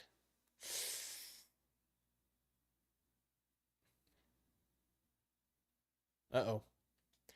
Uh-oh. That's not good. Oh, we got a timeout on that one. All right, we got Joey Sly kicking a field goal here for the Titans. And, oh my God, he missed it again. Golly, that's 2 missed field goals. This would be a tie ball game if he would just hit those field goals. Halftime in the Titans game. That's frustrating. All right, well, the Eagles are forced to kick a field goal here. If they make it, they go up 24-3. So I guess a good stop there for the Bucs defense just to keep them in the game here. They got a minute left. They can get down and get some points here. You have to maximize all your possessions at this point. All right, Cesar Ruiz is fine. He's up and walking. All right, Baker. Come on, buddy. Wake up, man. He's got -1 point in fantasy right now. I need him to lock in. It's my quarterback.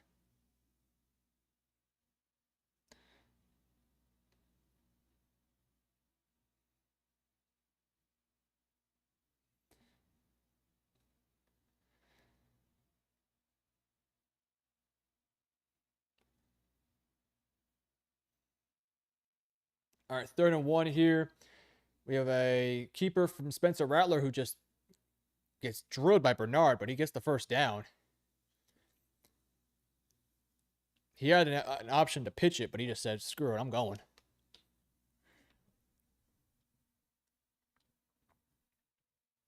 He paid the price for it, but man, tough kid right there.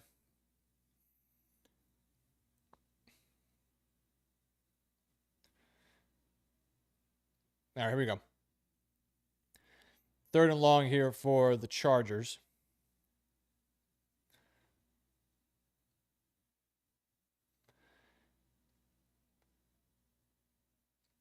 All right. I think the thing for Dart is just don't do anything stupid.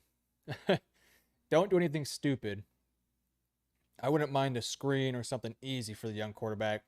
Pressure on his face. He just sort of slings it to the ground. Probably not the worst idea in the world. Better to eat a, just throw it away. All right, we got a touchdown. Antonio Gibson up the middle for the Patriots. Patriots are starting to put it on the Panthers a little bit, man. Come on, Carolina. You had such a big win last week, and now you're getting blown out. Got to find a way back into that one. All right, Giants are going to kick the field goal here. Making a 10-point game. It's up, and it is good. All right. Giants up 13-3. Jackson Dart has provided a bit of some light for this roster.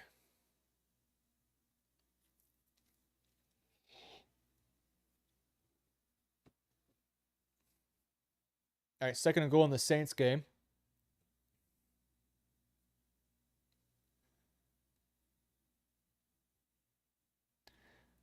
All right, he's in shotgun. He's at about the maybe 5.5, 6-yard line or so. High snap. Fakes the handoff. He's going to throw it into the corner. Oh, did he catch that? Nice catch, but I think it's out of bounds.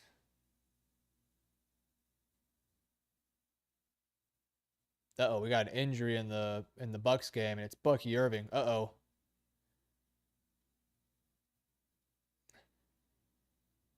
Oh, Bucky Irving looks hurt. Now we got a bunch of flags going on in the field right now. Personal foul on Philadelphia.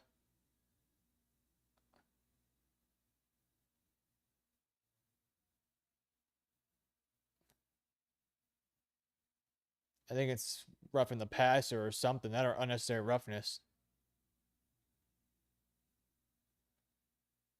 Let's look at this hit on Bucky. Oh, wowie.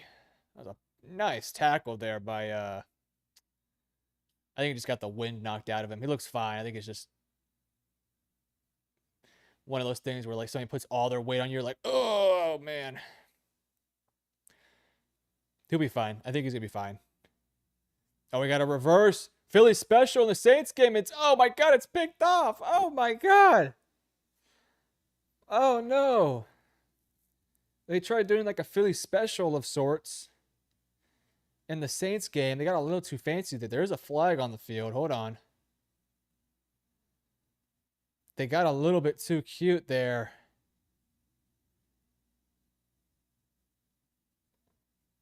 That sucks, man. Just wasn't open there.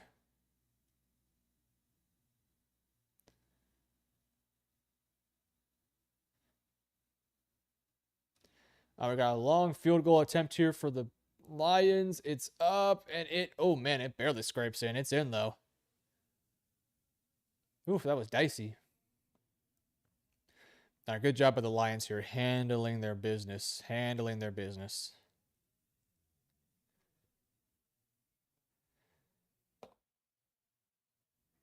What a play there by, I think that's Cole Bishop. What a play by him. One-handed grab. Oh, my, that's nice.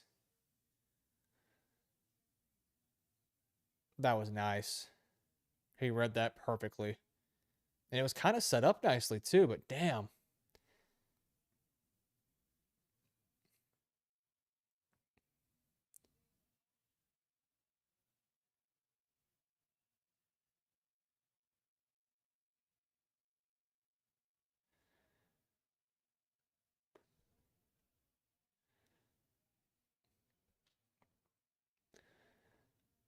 All right, the Bucks they're almost in field goal range. There's 8 seconds left on the clock.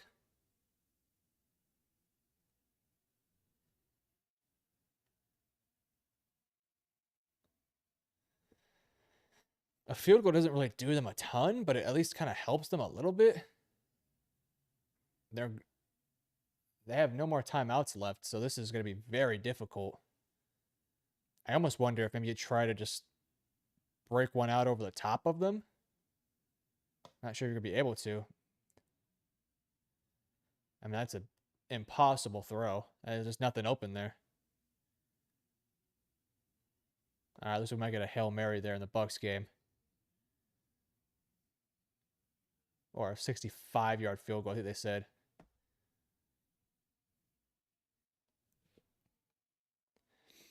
All right, they're going to try the field goal here. Super long field goal. Just to try and put some points on the board. They got to get that offense rolling. They got to start playing better.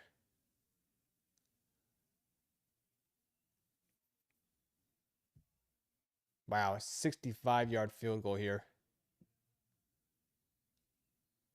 One short of the NFL record.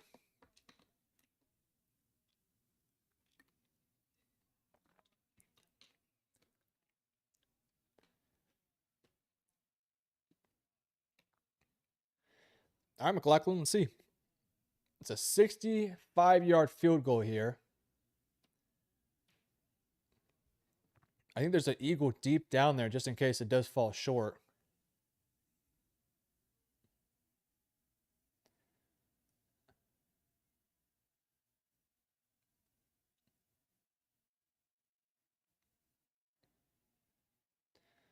It's up.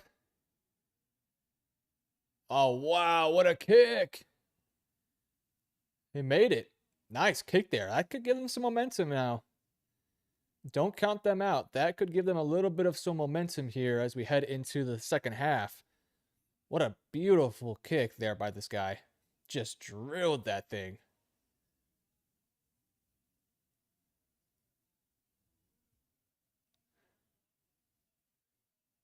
Nice job there by the Bucks. That's huge, man.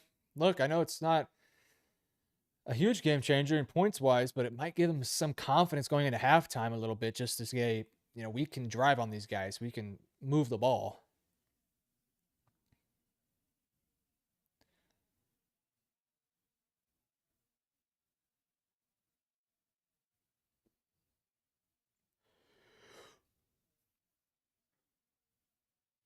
All right, we're in halftime in most of these games now.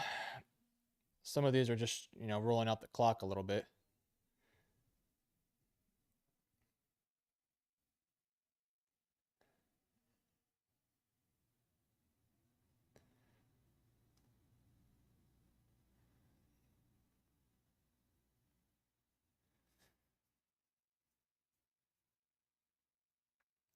It's a 4th and 2 in the Chargers game, but there's about 30-something seconds left. And if they don't get this, they give the ball to the Giants offense with really good field position. I mean, they would only need about 20 yards in 30 seconds or so to get a field goal range. So this is pretty risky here by the Chargers. I almost wonder why not just try and kick the field goal here. I do think Joe Alt's back in the game, unless I'm mistaken, the guy there. Oh, false start on the Giants. Free play, Herbert. I throws a pick, but it's going to be a false start on them anyways. Oh, that sucks.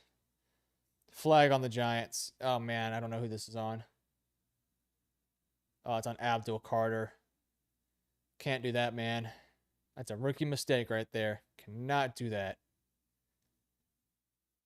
All right, Chargers are now moving with 2 timeouts with 30 seconds left. Plenty of time here. They could go down and get some points.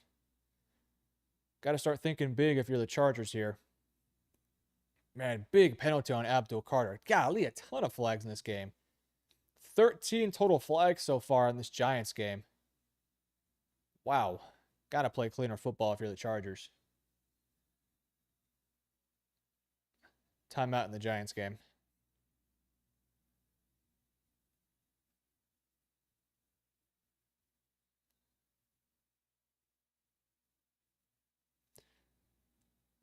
All right, Panthers are trying to go after the field goal here. Or go after the punt here. It's 4th down. They could use any momentum at this point. They could use anything. All right, we're in halftime in what, 5 of the 7 games? We have a punt here in the Patriots game we're about to get. And then we have the Chargers trying to get some points here at the end of the half. Well, New England has 28 points. Yep. A lot of special teams work there too. You can't put it all on the defense. A lot of it's on the special teams. All right, Herbert 1st and 10 with 30 seconds left. Drops back. Pocket's collapsing and throwing it deep. Tight window throw to Quentin Johnston. It's caught for a touchdown. And man, that Abdul Carter foul is just looming large right now. Man, from a 4th and 3, 4th and 2 to a touchdown, that is brutal there. All right, Panthers get the ball, and they're trying to make a punt return happen. And it goes nowhere. We're in halftime in the Panthers game. Wow, what a throw there by Justin Herbert to Quentin Johnston. What a throw.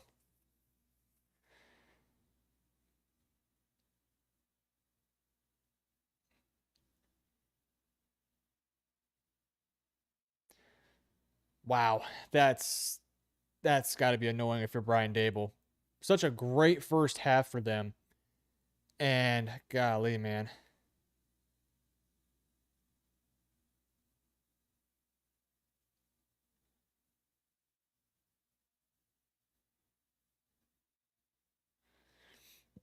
By the way, Jalen Hurts in the first half, 15 of 16 for 172 yards, 2 touchdowns, and a 24-6 lead at halftime. Shout out Jalen Hurts, man. Silencing the doubters. That's how you do it, man. People were questioning you. People were calling you out. That's how you respond. I'll give Hurts credit. I will own up to it when I deem it necessary. I called him out after weeks 1 and 2. So was the entire internet. But he's balling.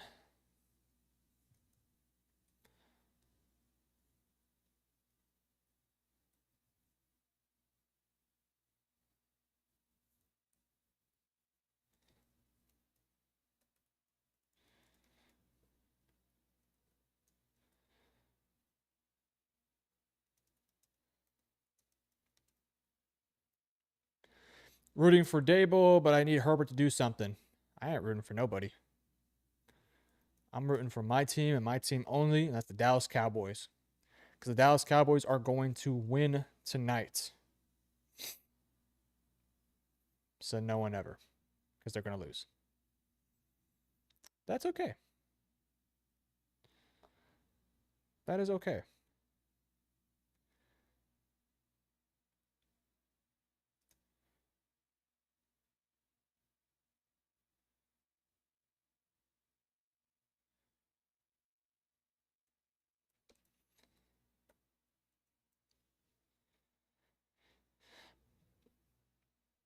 Shout out Jalen Hurts, man.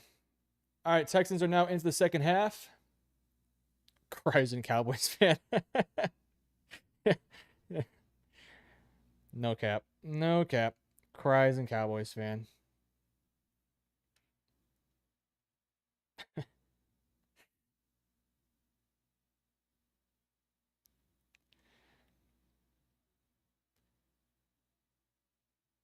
Man, the Patriots are up 28-6, but Drake May only has 95 yards. Also, there's two seconds here in the Patriots game. I don't know if Bryce has a strong enough arm to get it that far.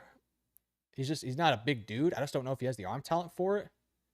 All right, he throws a screen here. He's got space. There's a flag on the play. It's probably going to be for a legal man downfield. Yeah, I think we're going to get a legal man downfield here.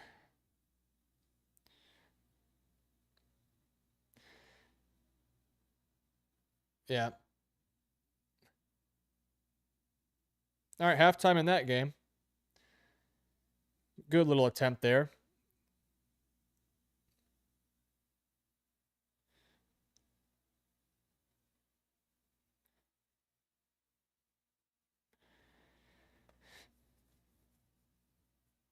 Jackson Dart is 7 of 11 for 59 yards with 6 rushes for 44 yards and 1 touchdown. All right.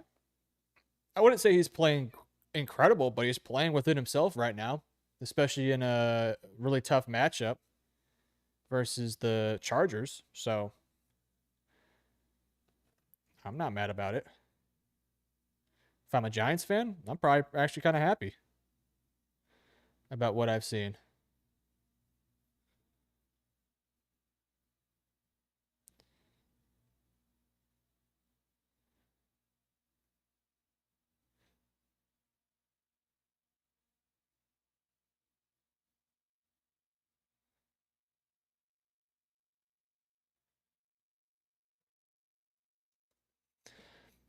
What up, Riley Chief? Welcome in. Welcome back, actually, I should say. Glad to see you here again. How's your Sunday football going?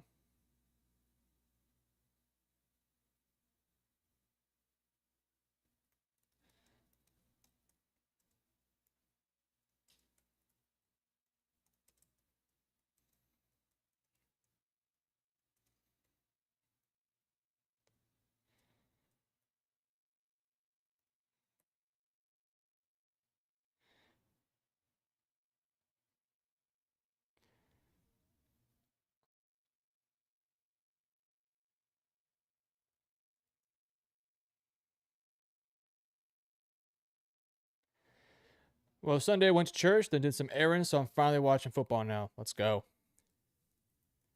Let's freaking go. Well, you haven't really missed too much so far. I feel like most of the games are going about how we expected them. Giants are winning, which that was a bit unexpected. Philadelphia's dominating, maybe a little unexpected. Missed field goal by the Texans, by the way. Buffalo, winning as well.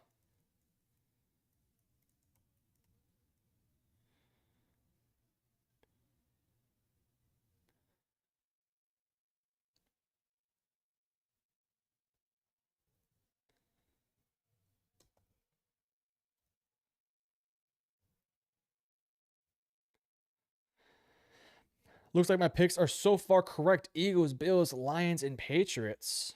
Who did you predict in the Falcons Commanders game is my question.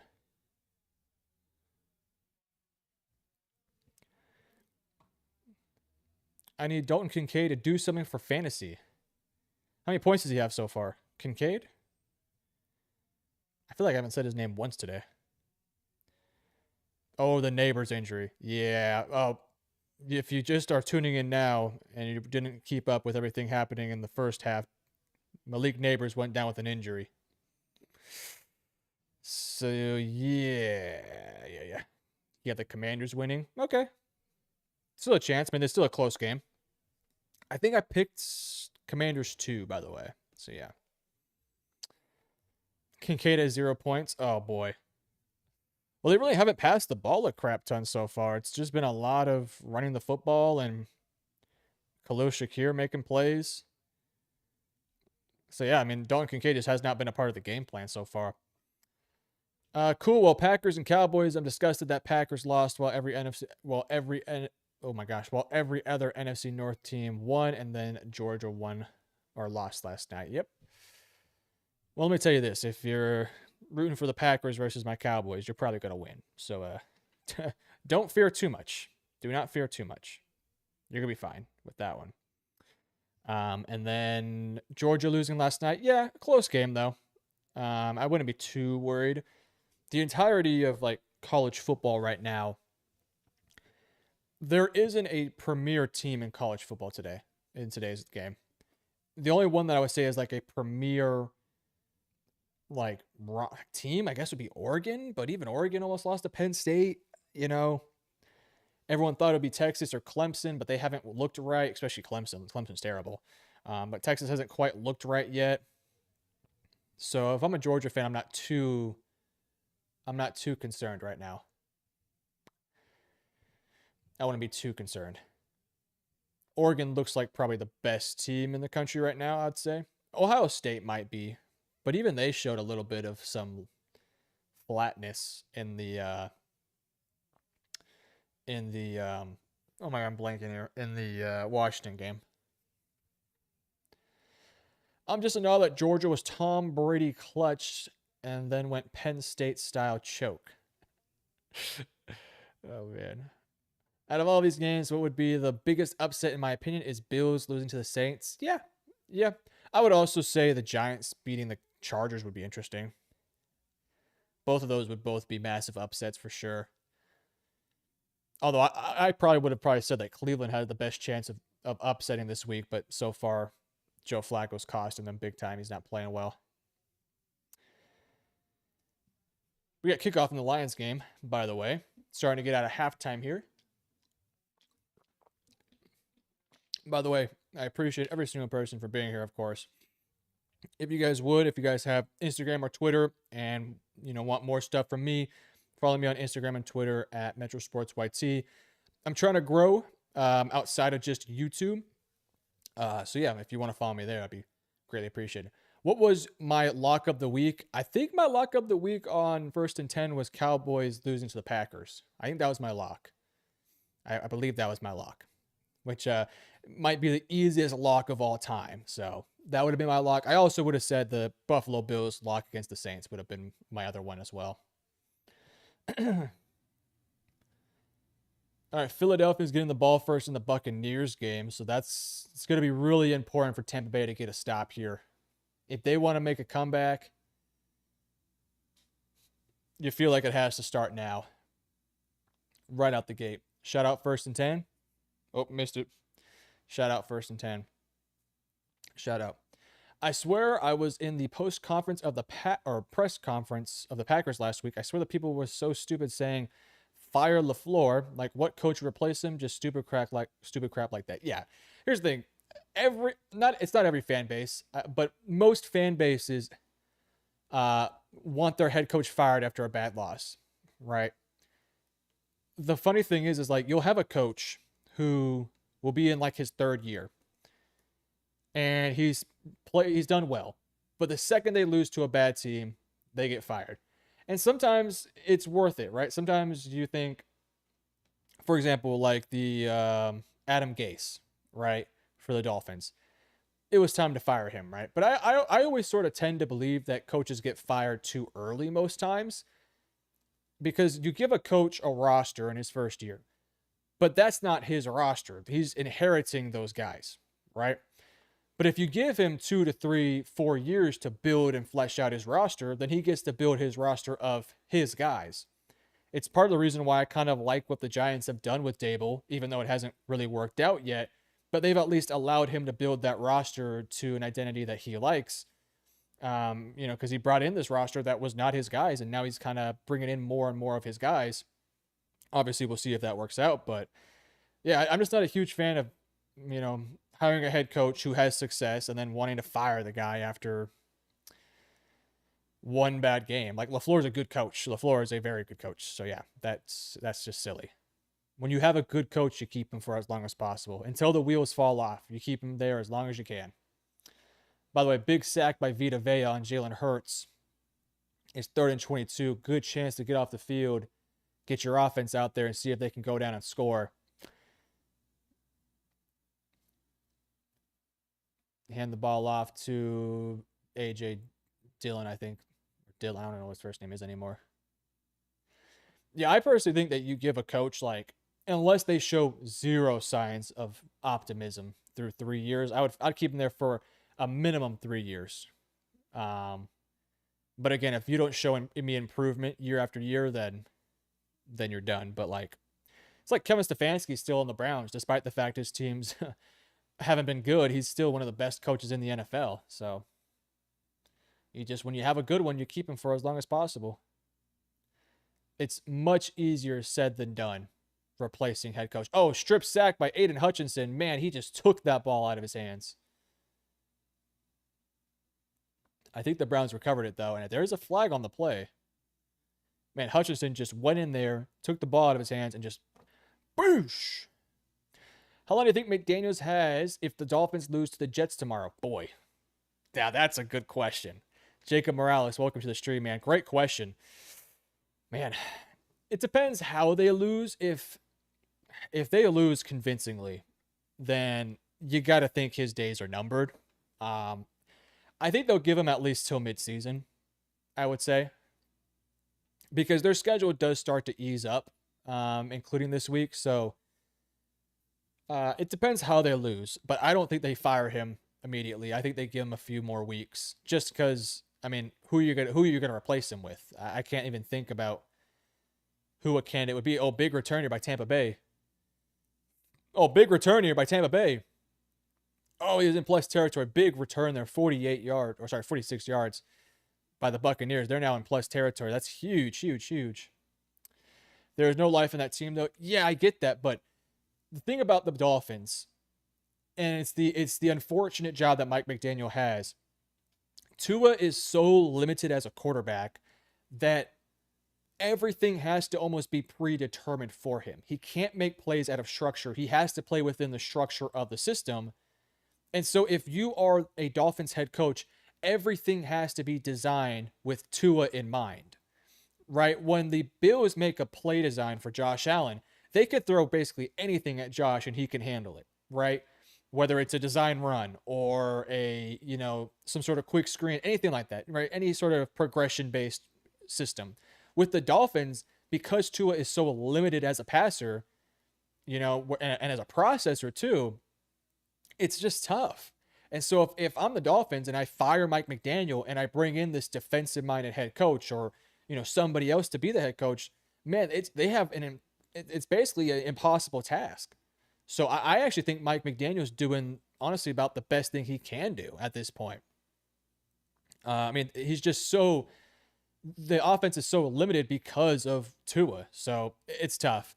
Let's be honest, creative coach, but I just don't trust him as a head coach, especially on the Dolphins team. They were just falling off, like you said. Yeah, I'm not advocating for him to be their head coach much longer. I'm not. I personally think they should do a full reset. Fire McDaniel after the year, get rid of Tyreek Hill, and then when Tua's contract is a bit easier to swallow, you get rid of Tua. I don't think you can have him be your franchise quarterback anymore. So Tua, after his first read, is a backup quarterback. I agree. Tua, and I'm not calling him a first read merchant, but if that first read for Tua is not open or is not a makeable throw, it's check down or it's dump off or it's things like that. So it's tough. McDaniel is a good offensive mind. He's just so severely limited with what he can do because of Tua. And it is McDaniel's fault because when he got the job, he obviously had to work with Tua and he gave him the extension. He gave him the big deal, despite being able to get off of him a few times, and they kept him there. So it's a tough spot there. It's a tough spot for Mike McDaniel and the Dolphins. If you follow the podcast, me and Cade have planned a rebuild for the Miami Dolphins, where we talk about how we would rebuild the Miami Dolphins. So if you're a Dolphins fan or want to see that, check out the podcast. I'll probably be doing it here on this channel too at some point, sometime later the year. Rebuilding the Miami Dolphins, rebuilding, et cetera, et cetera. The Browns, the Patriots, the Panthers, so on and so forth. All right, the Buccaneers now are 2nd and 8. They have to end this drive with a touchdown. This is a pivotal drive for them. You got some momentum at the end of the first half. Got to get points here. Tua threw a check down to A-Chain without even looking to see if he could turn upfield and nearly got him killed. Yeah, that's what I'm saying. It's like Tua drops back. He looks exactly at what the predetermined first read is. If that is not open, maybe he looks at a second read, maybe. But more often than not, it's, okay, where's A-Chain or where's my dump off guy underneath?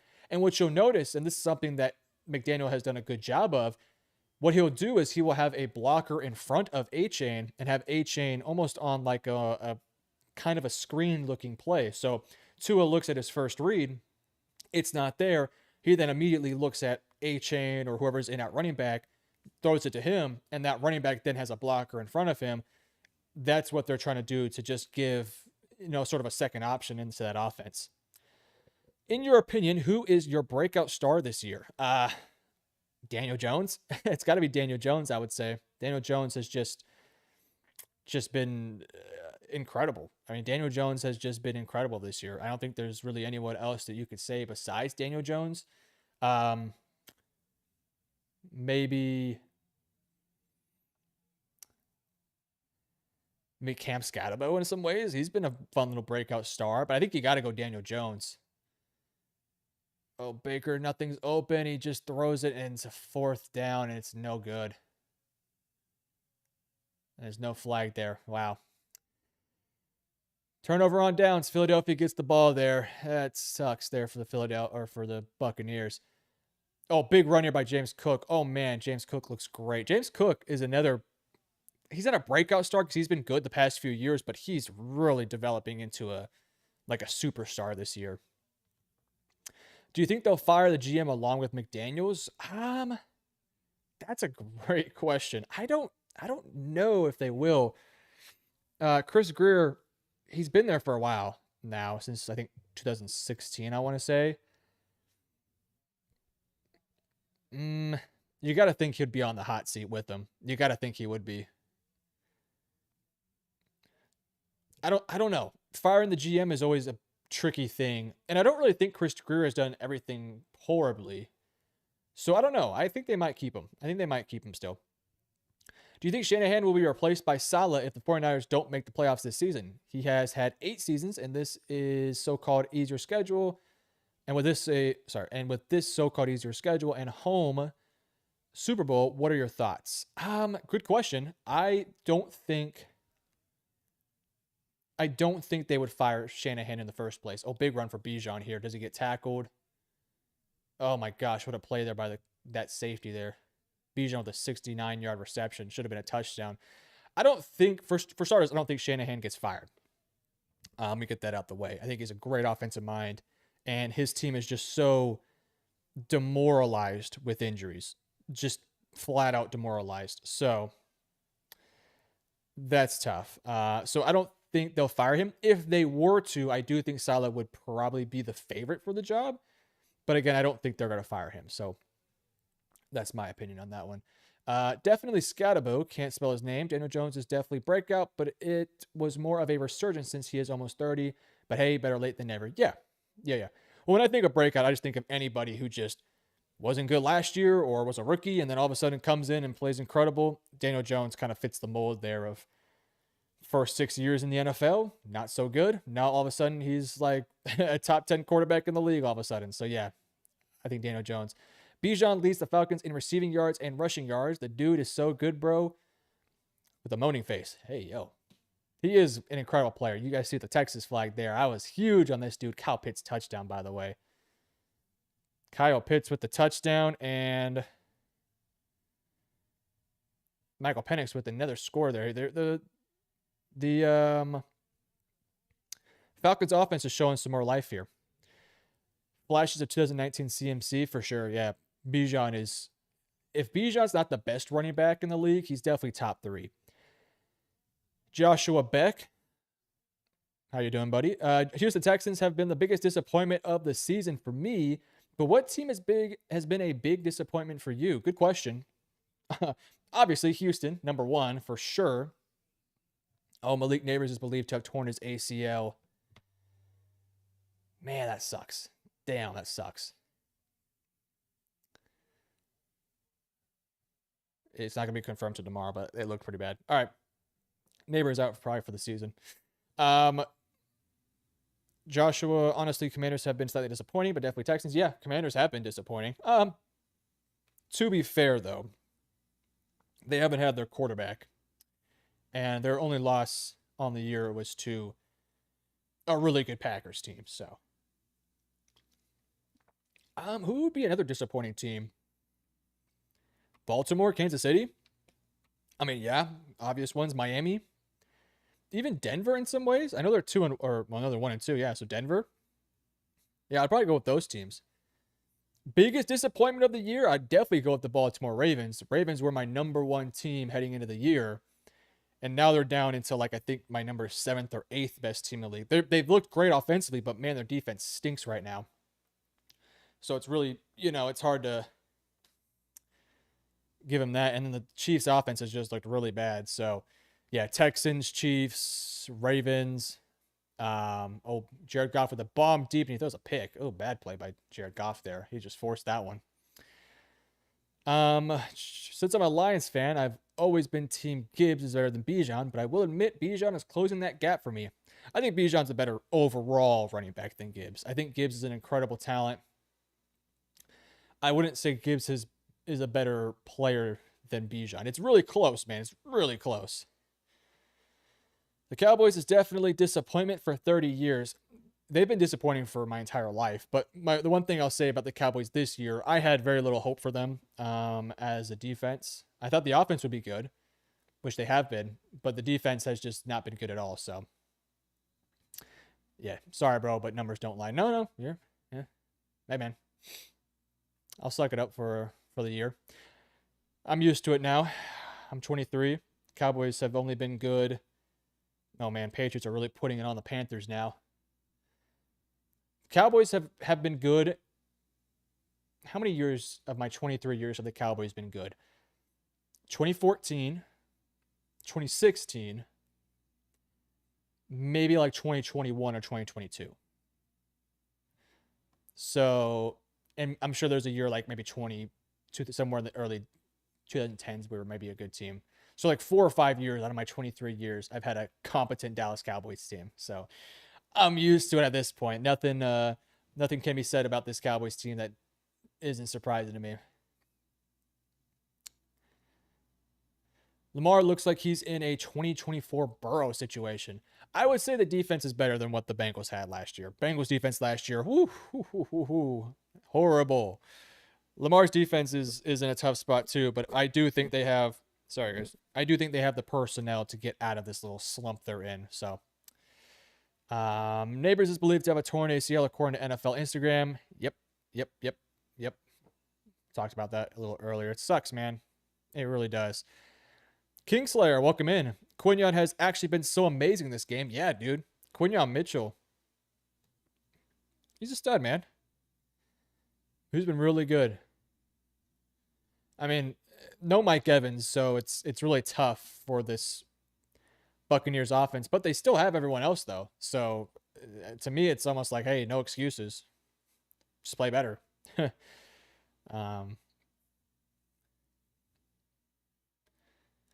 And yeah, the Eagles have just handled their business this game. It's been really impressive from Philadelphia. Oh no, hold on. Jackson Dart also went down with an injury for a second there too. Hold on. I'm watching the replay right now.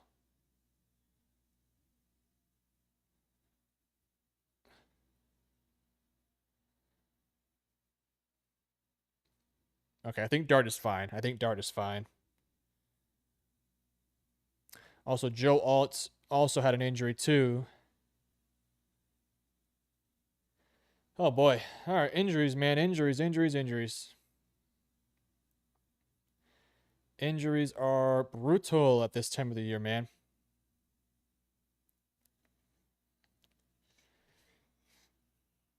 All right, Panthers defense is less reliable than a stick to a gunfight. Well, to be fair, the special teams killed them for basically 14 of those points. So, but still, yeah, the Panthers defense is not that great in the first place.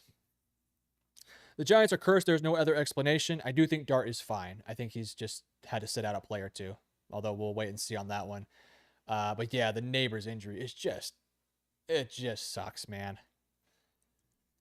I mean, the season was already going to be difficult. They were already going to end the season with the top pick, but then you have your young rookie quarterback stepping out on the football field, and now he doesn't have his number one target in Malik Neighbors out there with him. I mean, it's just brutal, man. Absolutely brutal. Not having that guy on the field makes life so much harder for him. It honestly depends on what y'all's definition of good is. I feel like Dallas has always been a good team, but never truly a real threat to win at all. Yeah, the past couple years for sure. Since 2021, they've had multiple years with 10 plus wins, and they've always been a good team. They've always had yeah, exactly 20, 21, 22, 23. They've had good play. Oh, big play by Emeka Egbuka here. Touchdown, Baker Mayfield to Emeka. Ooh, okay. All right.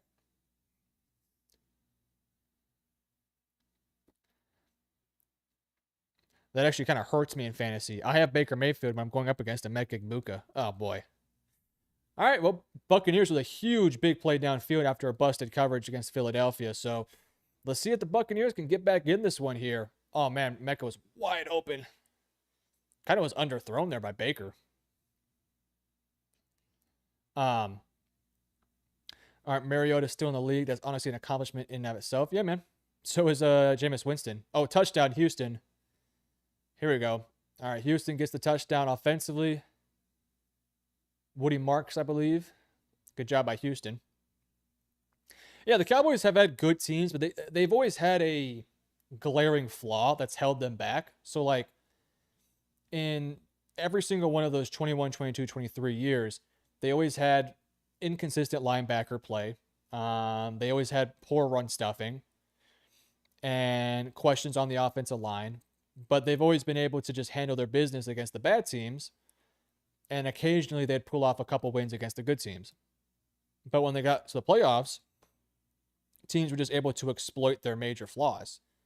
Right? So that Packers game, for example, in I think 2023, a big bully run by Amari and Hampton. That was a beautiful run by him. But like that 2023 year, when the Packers got it, beat the Cowboys, they were just running all over them, and it set up that play action, set up the passing game very well. Oh, Mariota throws an interception to Xavier Watts. Man, that sucks. They were driving too. Okay, in your opinion, what team would love to have Jeremiah Smith when he's eligible? Well, to answer your question, every team would love Jeremiah Smith. But specifically Cleveland, Carolina, for sure. Tennessee, for sure. Who else? I mean, every team. Pittsburgh, for sure. New England, of course. Who else? Raiders. Yeah, Raiders would. The Jets. Oh my gosh, the Jets would love to have him. The Dolphins, if they get rid of Tyreek Hill, Jeremiah Smith, and Jalen Waddle, sign me up for that. Yeah, I mean, a lot of teams. Basically, every single team would. I feel like what some people consider good is what I consider elite. I consider elite if you are an elite team if you are a title contender to me. Like not a dark horse, but like a legitimate title contender. So like this year, the Bills are elite. The Rams are elite. The Eagles are elite. Who else? The Lions are an elite football team. Right. And a few other teams are also elite. But there are also teams that are really good that are bordering on becoming elite. You know, like the Colts this year, like the Ravens, maybe like the Chiefs, et cetera, et cetera. So, yeah, a good team can get to an elite team. It's just one of those things. Definitely Carolina with Bryce Young. Yeah. Jeremiah Smith with Ted McMillan on the outside. Sign me up for that one. Sign me up for that one. That sounds good.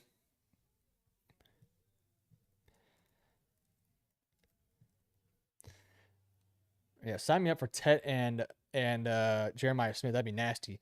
Packers are elite. Yep. Well, yeah, Packers are elite. They're an elite football team.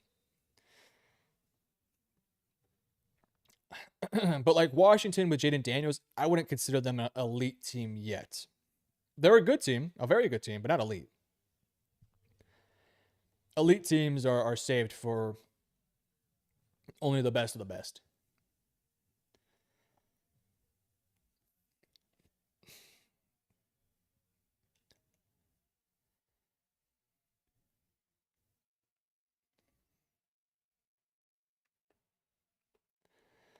All right, Jared Goff drops back. He's going to throw it deep to... Oh, there should be a flag there. I'm surprised it's not a flag.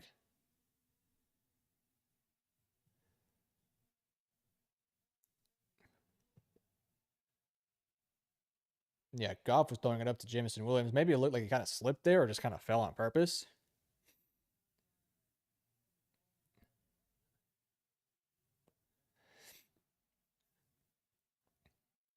We're showing the Packers how to beat the Browns.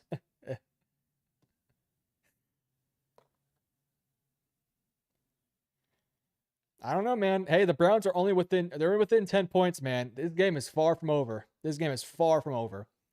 As of now, who's your defensive player of the year? I'd go Myles Garrett. I'd go Myles Garrett. I just think he's been the best and most consistent player. You know, of course, Micah has made a huge impact, but statistically hasn't been as dominant. Only think 1.5 sacks in 3 games. Yeah, I'd probably go. Let me see. I'm trying to look at the leaders and tackles right now.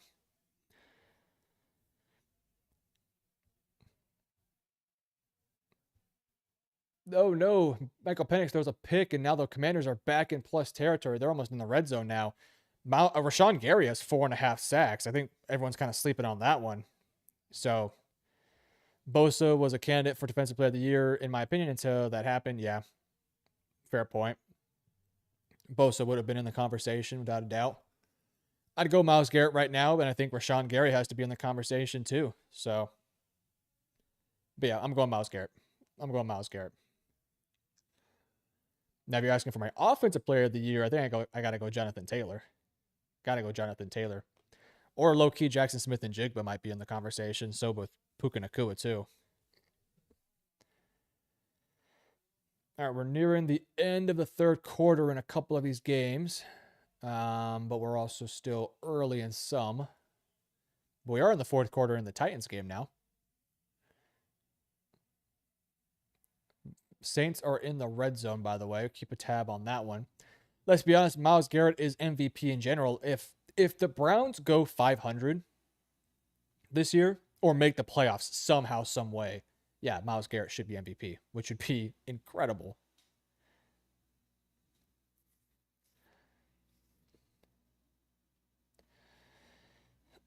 All right, 3rd and 8 here for the Commanders. A field goal does keep the game into a 1-possession game here. So let's see if they really go for this one here.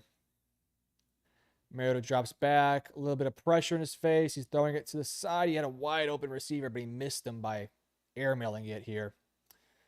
All right, we got a run here to, I think it's Kendre Miller. Texans and Titans is as much of a snooze fest as I expected. Texans offensive line is generationally bad. Yep. Yep. It's CJ took 52 sacks last year. How many does he have so far this year? I'm sure it's probably nearing about 10 or so. Yeah, I mean, that's kind of what I expected. I expected a low-scoring game. And man, if Tennessee would have just made their field goals, it'd be 12-6. But they've missed their kicks. And so, I mean, it's kind of costed them. Our Commanders make the field goal too, by the way. But yeah, it's just been sort of a methodical, get what you can get and make some plays when you have a chance. And that's just what it is. Oh, big hit by Alvin Kamara. All right, 3rd and 8 here in the Eagles-Bucks game. Really be important for the Bucks to get off the field. Hurts has all day in the pocket. And man, he takes a sack again to Vita Vea. Vita Vea making plays. Okay. What the hell is that celebration? I don't even want to talk about it. What the hell is that? All right, 3rd and goal here for the Saints. You got motion. Rattler drops back. And, oh, touchdown. Saints Saints are still in this football game, guys. They are a feisty team, man. Saints are a feisty team. Boy, I think they're going to go for 2, by the way, to cut it into a 3-point game. CJ is getting that David Carr treatment. It's not as bad as David Carr, but it's up there. In fact, it might be, actually, now that I think about it. It's really close.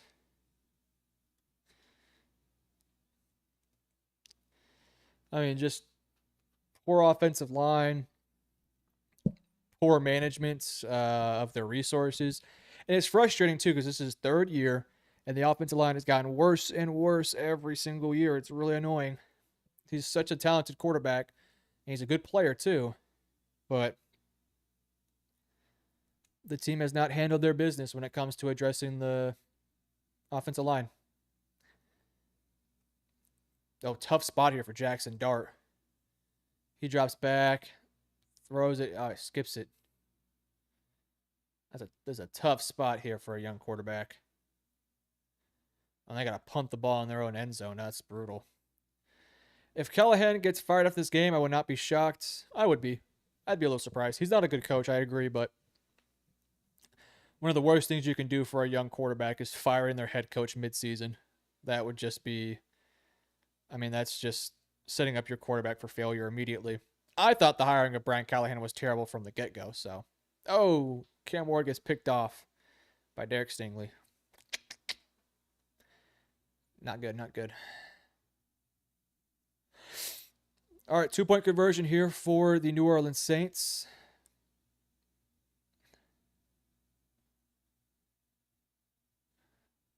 Rattler run up the middle. I don't think it's good.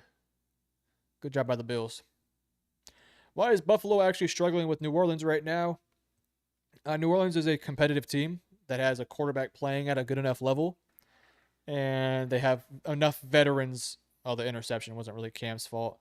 It was a drop by his receiver. But New Orleans is a team right now that, New Oregon. New Orleans is a team that has a couple veterans that can keep them in games and make enough plays. That's true, especially since Ward is clearly good. Yeah, I mean, it would just be a little bit too much to get rid of him right now. Packers and Browns, remember that. Anything can happen. Yeah. The Saints are a good enough team to keep games close. That's what I'll say. Oh, the Buccaneers fumbled the football. Oh, my gosh. Can't do that. The Bucs fumbled the football right as they were starting to gain all the momentum in the game. Wow. We know how to beat Cleveland, though. Hey, man, it's only a 10-point game. Don't get too confident, man. Ask the Packers fan. They were up 10 in the 4th.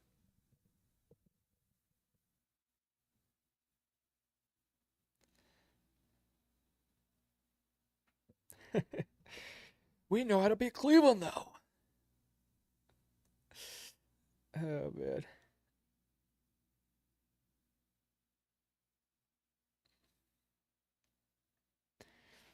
You never know, man.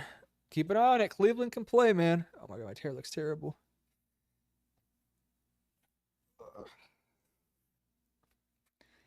Still plenty of time in that game. 2 minutes and 40 seconds. All right, 3rd and 5 here for the Eagles. Oh, he's got the edge. Can he get there? I think Hurts. I think he did get it. Hurts gets the first down, and they got to force a field goal here. A field goal keeps it a 2-touchdown game. Man, what quarterback would be next on the Cleveland death row? Probably Dylan Gabriel. It'd be Dylan Gabriel. I don't think they're going to throw Shedeur Sanders out there this year. I'd be a little surprised, especially if Dylan Gabriel looks competent. Just because I don't think they want to deal with the media circus anymore. They dealt with it in the preseason. It's sort of quieted down now. Why reopen that can of worms? Especially if he's not going to be your franchise quarterback. So I think they'd go Dylan Gabriel. And then draft a quarterback next year. Man, Bijan is just killing it this game. Bijan is having a huge game right now. 70 rushing yards, 105 receiving yards, and a touchdown. Golly.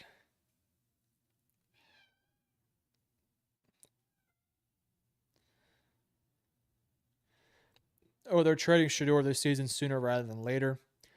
Would they, though? Would they trade him?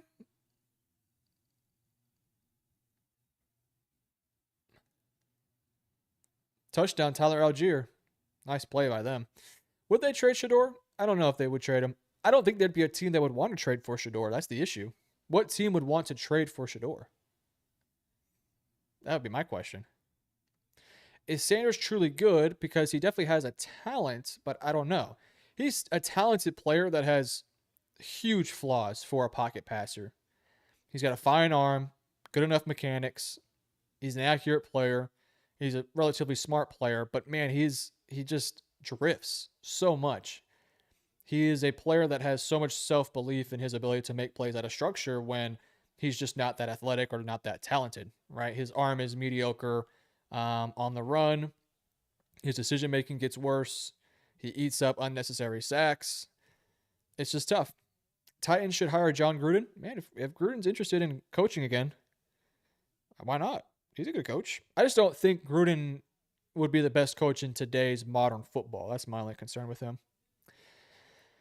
I think we have the best running back duo in the league, but I really do respect the Bijan and Algier duo. Tyler is so strong. Yeah, I think the best running back duo is Gibbs and Montgomery, and I don't really think it's that close.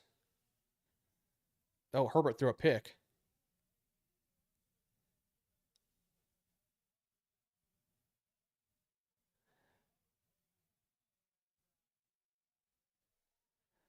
Wow, Herbert threw a pick, and there was an offensive pass interference, so it goes. Oh my goodness.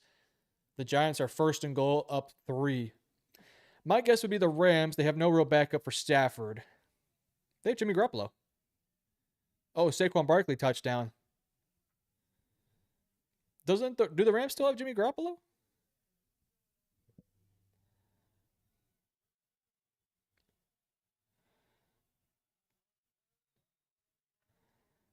Yeah, the Rams have Jimmy Garoppolo, so they wouldn't trade for Shador. The only team that I think would seriously consider trading for Shador would be a team like Cincinnati because of the quarterback injuries they have right now.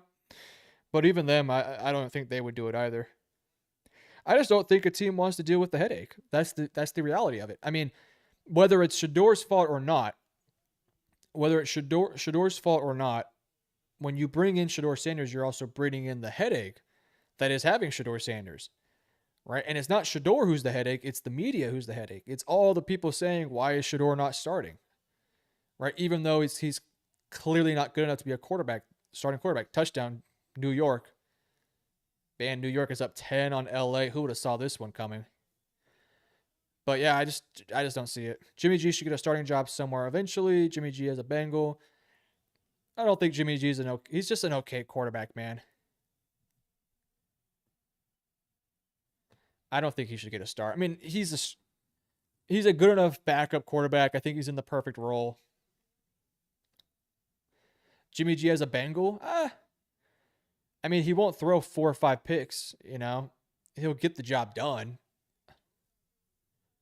I would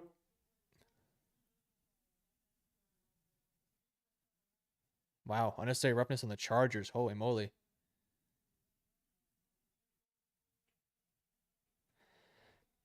If I'm the Bengals, I want Jameis Winston. That's just my opinion. Because he will give those receivers a chance. That's what I'll say. I don't think the best answer is Jimmy G or Shador. Bill Belichick thought Jimmy G was the next quarterback after Brady. I mean, Bill wasn't wrong that Jimmy G is a good enough quarterback. He's a fine quarterback. He gets the job done. All right, Giants are going to go for 2. We got motion. Jackson Dart hands it off to Scatabo. Scatabo moves the pocket. The Giants are up 11 points. I definitely thought the Bucs would do better. Oh, yeah, me too. I did too. Man, Jackson Dart has joined this Giants offense and my dog was going crazy. He has just brought life to this team. I mean, he's just brought life to this team. It's awesome. It's incredible. I definitely thought the Bucks would be better. Oh, I saw that already. Oh, Texans, Giants. Or, my gosh, what am I saying? Texans touchdown.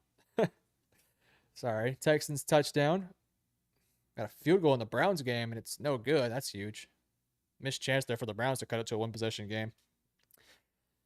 I honestly can't blame Bill, though. When Brady went out, that offense didn't miss a beat. Yeah, when Jimmy G stepped in for a couple games there, when what was it, Brady got suspended or anything like that. Yeah. It's hard to really blame him there. Well, here's the thing. I don't like Jimmy G. I just don't see anything.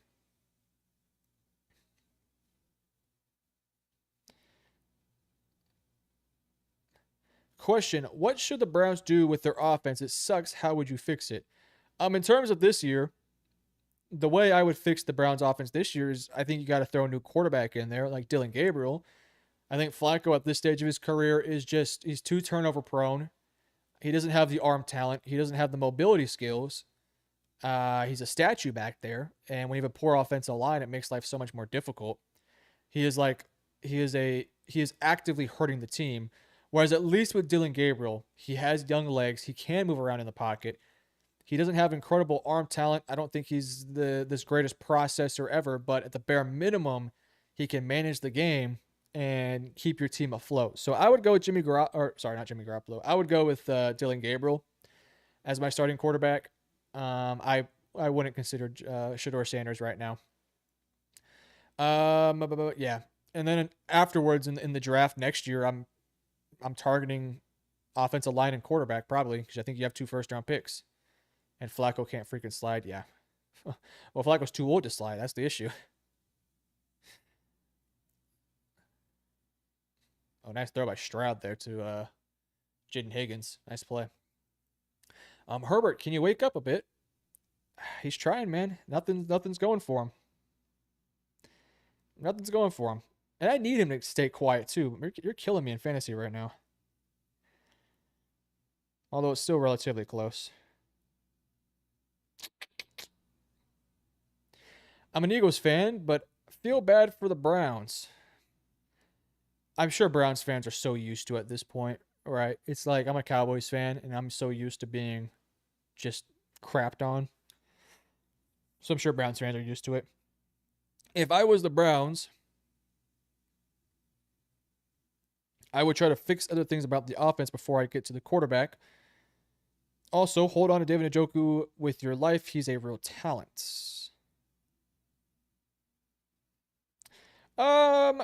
Yeah, here's the thing. The Browns have to get a quarterback eventually. And they have 2 first-round picks this year. If they feel like there's a quarterback this year that they like, also touchdown Buccaneers, Baker to Bucky Irving for a huge touchdown. Holy moly. Hold on, they're just showing it now. Bucky throws oh my gosh, Bucky Irving. All right. This game is not over. This Buccaneers game is not over. The defense has to step up, though. What a huge quick strike there by Baker in that offense. Huge.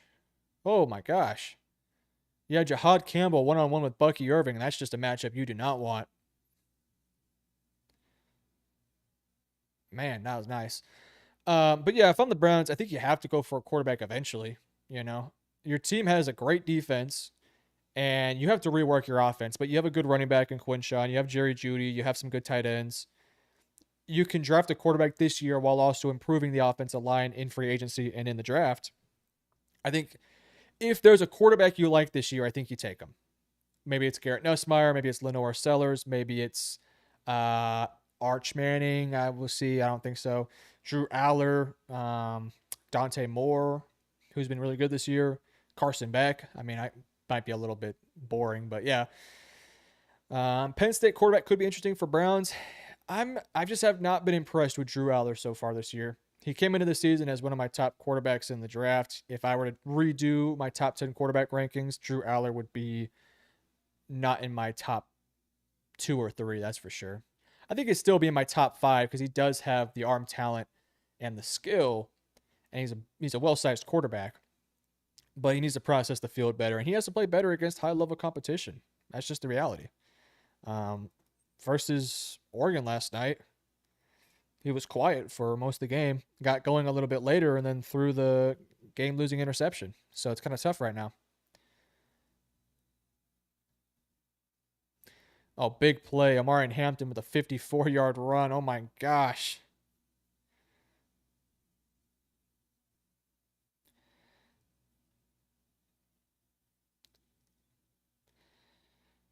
Big run by Amari Hampton there. Oh, my goodness. If Ty Simpson continues to play like he has the last 4 weeks, I could see him getting drafted. I think he is eligible. Let me look. Ty Simpson. He's 22. He's a.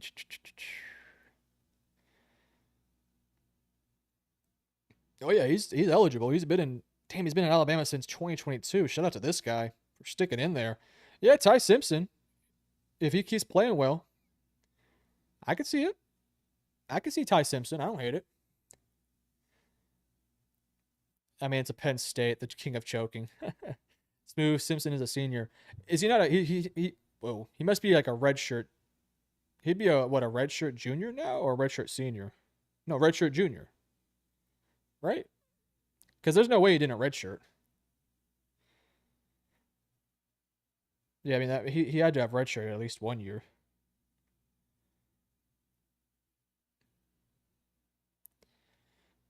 So I think he's a junior by technicality.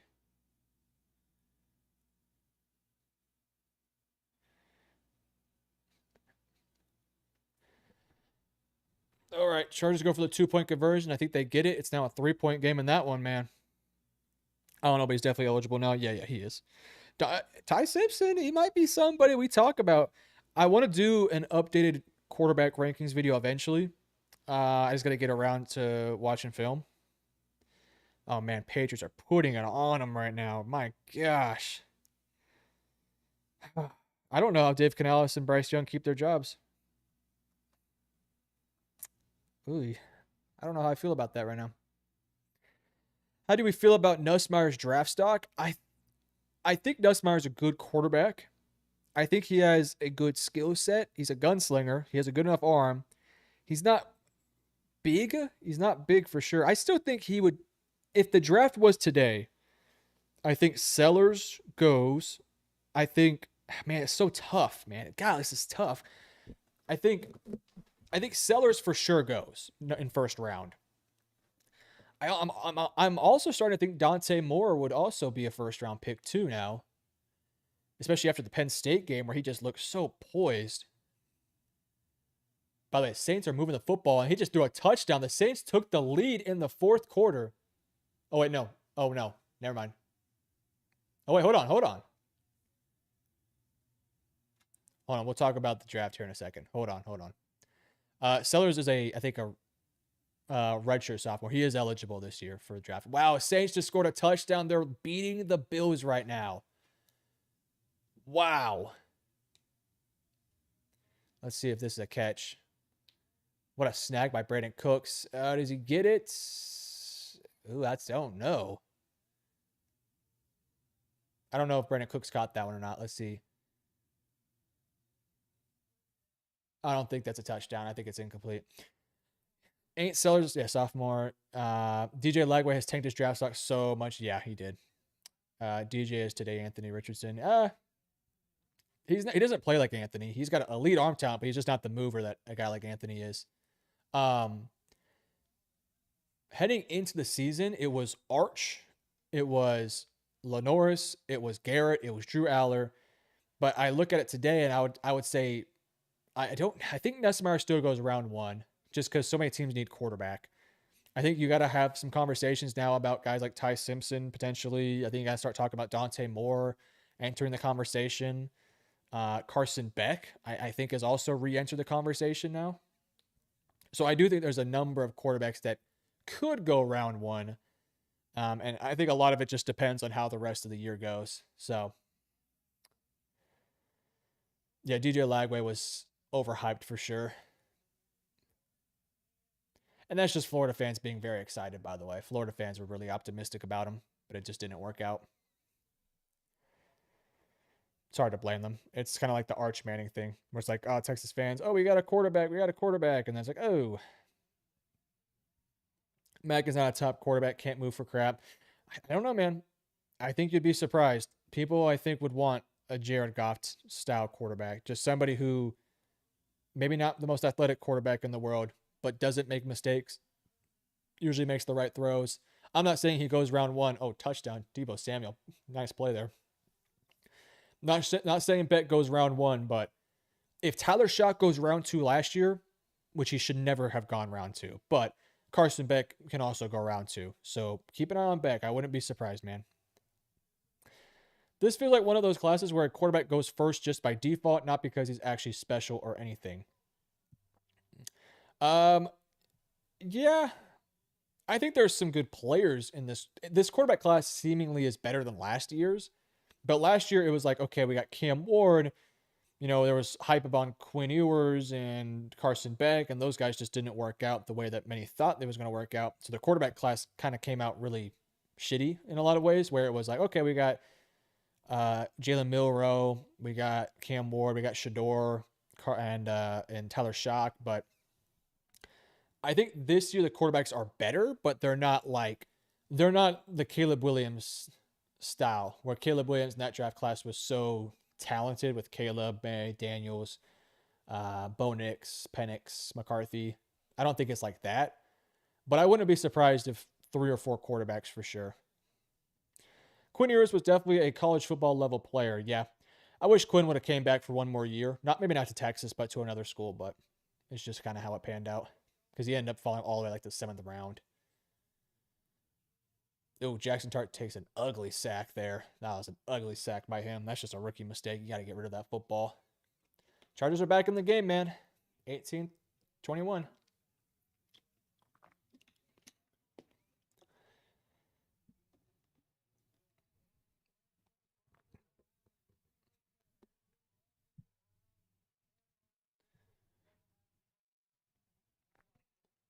All right, by the way, the touchdown got taken back in the Saints game. Oh, punt return for touchdown for Cleveland. That's ball game right there. Detroit proved to the Packers they can beat the Browns. The Lions did something the Browns could not. Guys like Caleb Williams and Cam Ward actually looked special. We all knew they were going first out of the quarterbacks. There's no runaway, no doubt guy this year. I would say with Cam, I don't think, like, Caleb Williams was a lock to go number one. I don't think Cam Ward was the same lock as Cam Ward was. Or, sorry, I don't think Cam Ward was the same lock that a guy like Caleb, Trevor, etc. was. Cam had talents, but he wasn't that caliber of guy. So I say there is a difference between Caleb and Cam. Cam went number one overall because the Titans were so desperate for a quarterback. They could not have ran into 2025 with Will Levis as their starter. So they were kind of forced to take a quarterback, and Cam Ward was the best guy available. Now, he would have went first round for sure, but he was more like the 12th to 15th best player, more so than the number one pick type of guy. So that's that. Jalen Milroe definitely had a huge fall. Sorry, my gosh, I cannot read. Jalen Milroe definitely had a huge downfall from grace. Yeah.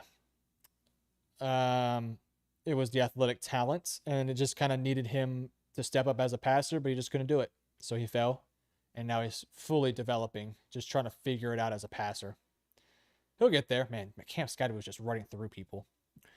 The Bucs needed this energy earlier. Yeah, they're making some plays. They're moving a little bit.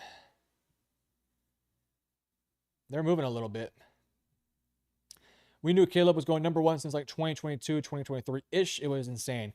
Yeah, when Caleb had that game against Texas where he brought them back, it was like, oh, this guy's different. This guy is different. And yeah, he's been different since. And he's actually developing as a nice quarterback in the NFL. It's just taking him a little bit longer than I think what people want it to take. But they just have to give him time. Oh, Jackson Dart eats another ugly sack. He's a rookie, man. He's a rookie. He's making rookie mistakes in his rookie debut. He's got to get rid of that football.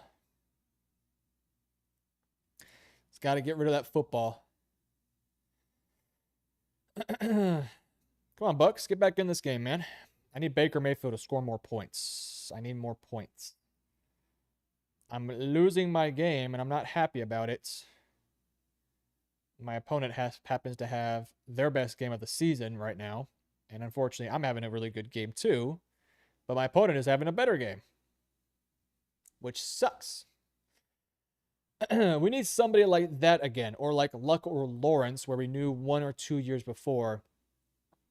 The thought was Arch was going to be that guy, but unfortunately, he hasn't. He hasn't shown that yet. So we'll see if he can get to that point. Lenoris is a good talent. I don't know if he's the number 1 pick type of talent, but he has got talent. Keep an eye on Dylan Raiola. Keep an eye on him for sure. Yeah, it was Arch and DJ Lagway who were kind of thought to be like the guys of the future, who just neither one of them have really panned out. So I told you it was a matter of time. Shut up, Dan. I know. Look, you know, one good game this year, and it just happens to be this one. It's not even over. My team's gonna lock back in. I still got more points available for me. Yeah, but this upcoming draft is gonna be really interesting. I want to do a mock draft video so bad. I just don't know if it'll do well right now. So I'm kind of like waiting. I think I'll give it like 2 or 3 more weeks, and then I'll drop my first mock draft. But I definitely want to do a mock draft soon. Because I love mock drafts. I think they're so fun. Josh Allen drops back, gets a first down. He's inside the 50. Josh Allen moving. What a run there by Josh Allen, just making guys miss. There you go, Josh. Get the crowd going a little bit. Put on the cape for a play or two. Good job by Josh Allen, just moving people. All right, guys. We're in the 4th quarter here. Some of these games are going to end soon. Some are going to take a little longer. I'm going to be live until the last interesting game is done. So, for example, if the Browns-Detroit game is the last game, I'm not staying on for that one if it is a blowout, unless Cleveland comes back and makes a miracle happen. So we'll be on for probably another hour or so. My hot take, Zach Wilson was the most overdrafted player ever. Oh, touchdown. Oh, there you go. Dalton Kincaid. To the person that needed Kincaid to score, you got him. Kincaid scores a touchdown here. Good play to Josh Allen. That kind of seals that one there. Zach Wilson being the most overdrafted. Definitely not the most overdrafted of all time, but he's definitely up there. Anthony Richardson would be one. He didn't go as high. He went 4th, but still, he'd be one.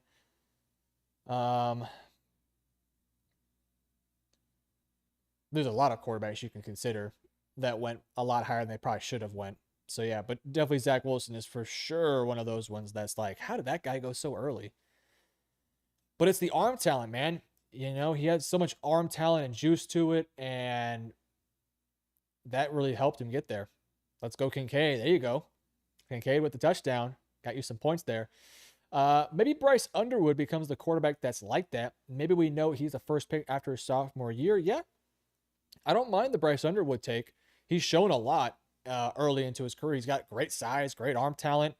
He just has to learn to layer the football a little bit more, and he needs to continue to improve as a processor. So we'll see what he looks like from year 1 to year 2. That's where you hope to see that big jump. So yeah, I like the Bryce Underwood take there. Oh, big play. We're going to get offensive pass interference on the Falcons here. It's going to be on Kyle Pitts. All right, Bills make the extra points to make it a 2-possession game. Game isn't over, but Spencer Rattler's going to have to get points in a hurry.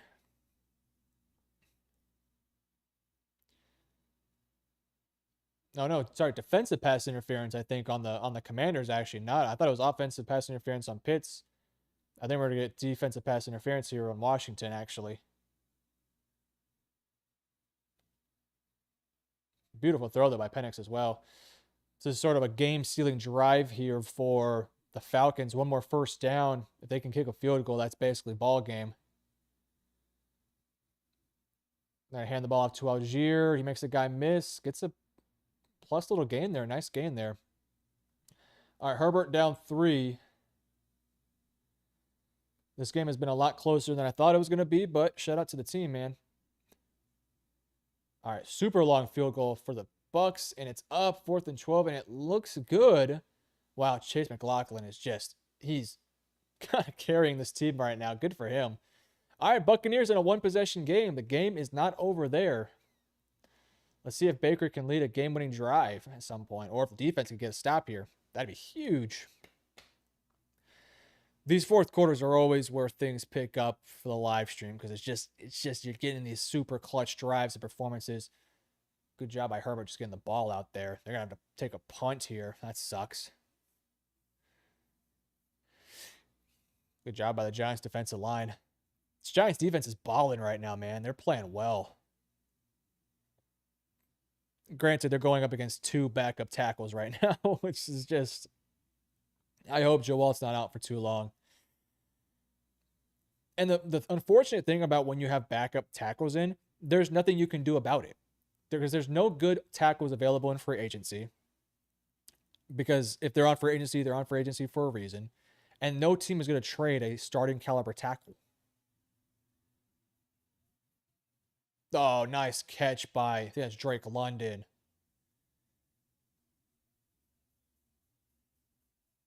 Oh my God, what a catch by London. Nice. Oh my gosh, that was a snag. Drake London with a huge first down catch that kind of seals the Washington game. Assuming they kick their field goal or get points here. That was a beautiful catch by London. He's having a nice game. Nice bounce back performance for him.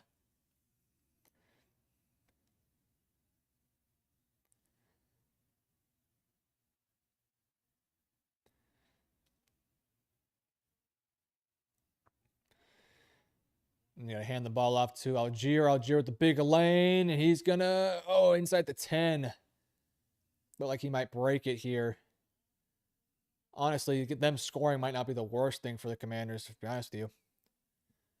Well, Falcons didn't choke. Biggest choker of the history of civilizations. Or biggest, oh my gosh, biggest shocker of the history of civilizations. Oh, man. Who would be considered the biggest choking team of all time?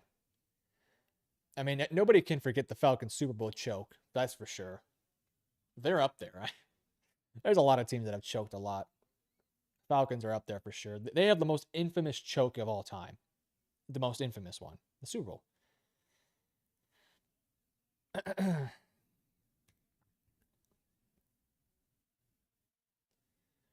Then the Texans game is about to be done now. So if you're a Texans fan, congratulations. Your offense showed life. You get a win versus the Titans.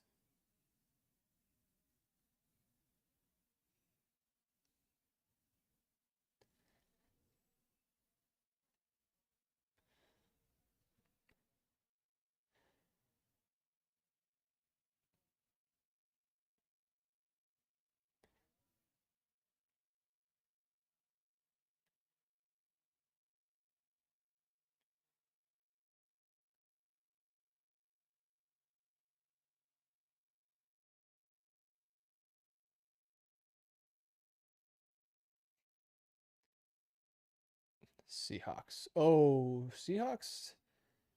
Seahawks choke.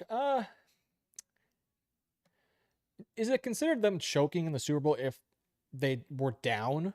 I mean, should they have ran the ball to Marshawn? Of course. But they weren't winning that game. When I think of a choker, I think of a team that like has a lead and then loses the lead. Appreciate you, Riley. Riley Chief. Appreciate you for being here. You get the balloon celebration. Appreciate you being here. Enjoy your day. Enjoy your night. I'll be posting my reaction later. So appreciate you for being here, bro. Appreciate it. 2nd and 10. Jalen Hurts drops back. He throws it into tight coverage. Probably could have been picked off there.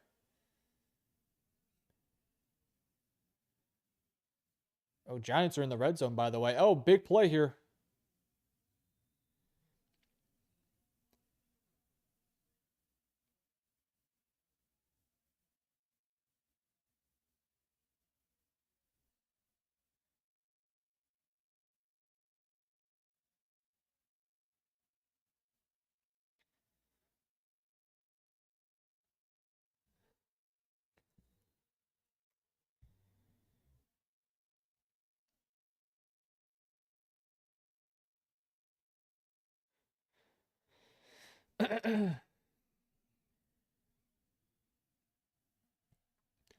All right, 3rd and 10. Hurts drops back.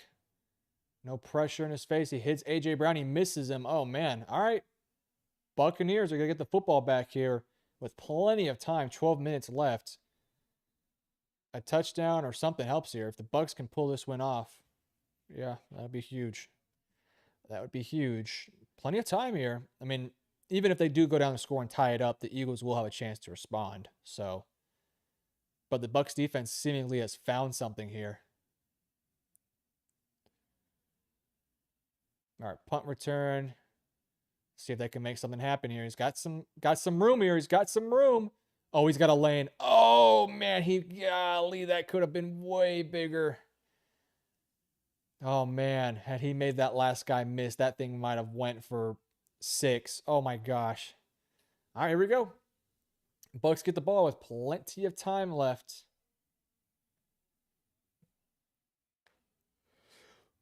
Boy. Oh man.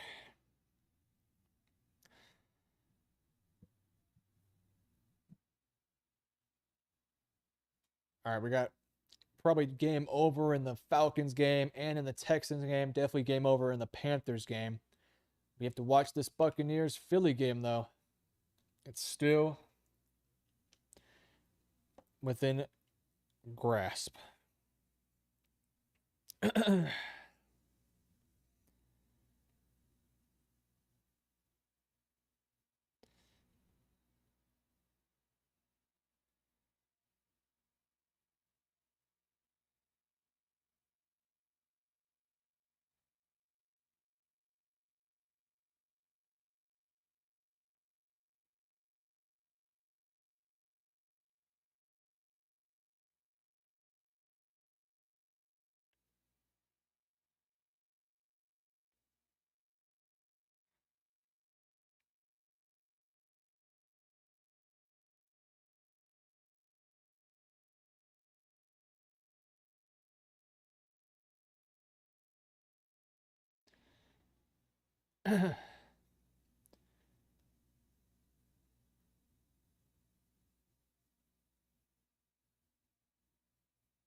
All right, Parker Romo here for the Falcons. He makes the field goal that basically sets the game too far away here. It's a 10-point lead late.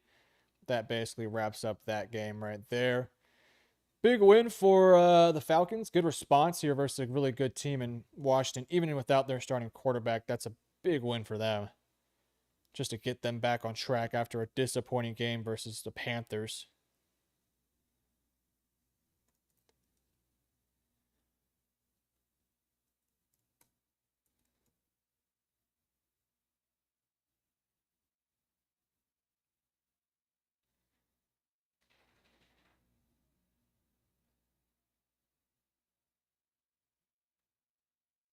Again,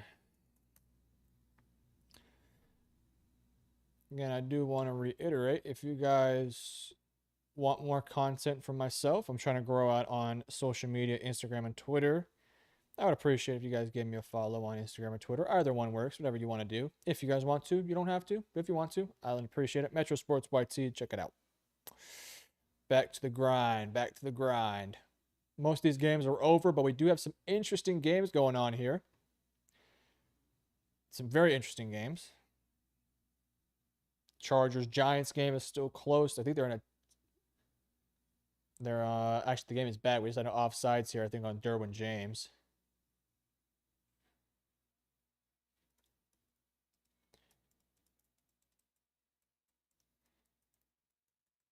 All right, Baker on 2nd and 5 drops back, hits a seam shot. I think that might have been out of bounds.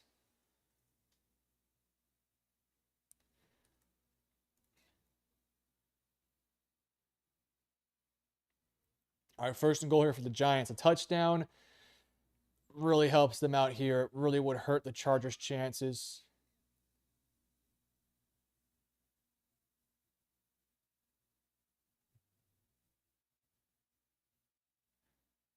All right, Scottibo's driving.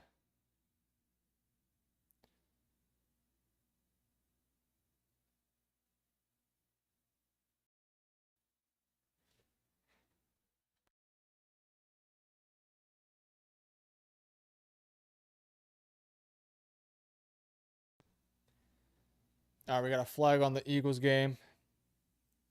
I think for defensive pass interference.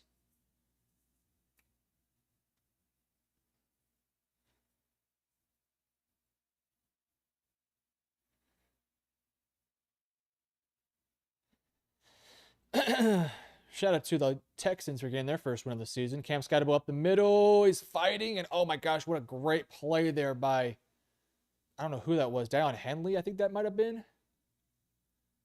Man, stood up Cam Scottibo. That's a tough physical play right there. I can't tell who exactly that was, but whoever made it, I think that was Dion Henley. What an incredible play there by him. All right, Bucks 1st and 10. You got a keeper for Bucky Irving, gets about 6 yards. All right, 3rd and goal here for the Giants. You got to think this is 2 more downs here, 4 down territory. You got to think you're going to go for this one here.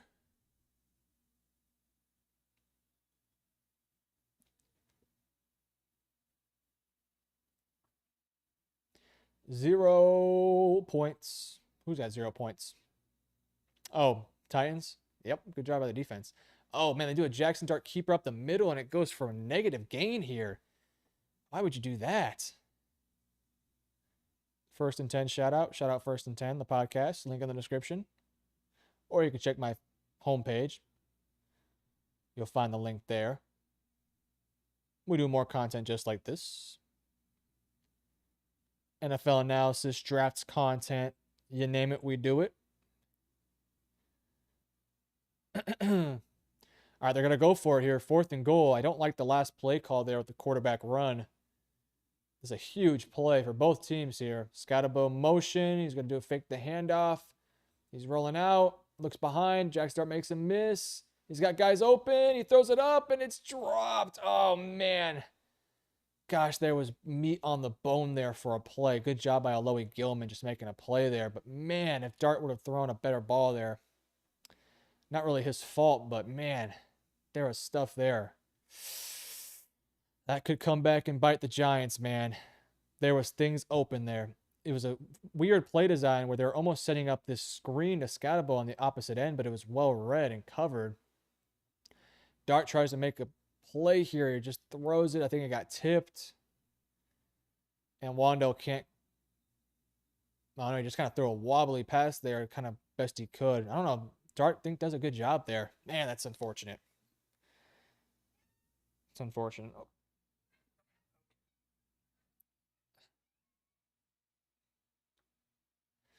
Baker 2nd and 9. Throws it up. It's well covered there by Quinyon Mitchell versus Emeka. 2 guys fighting for it.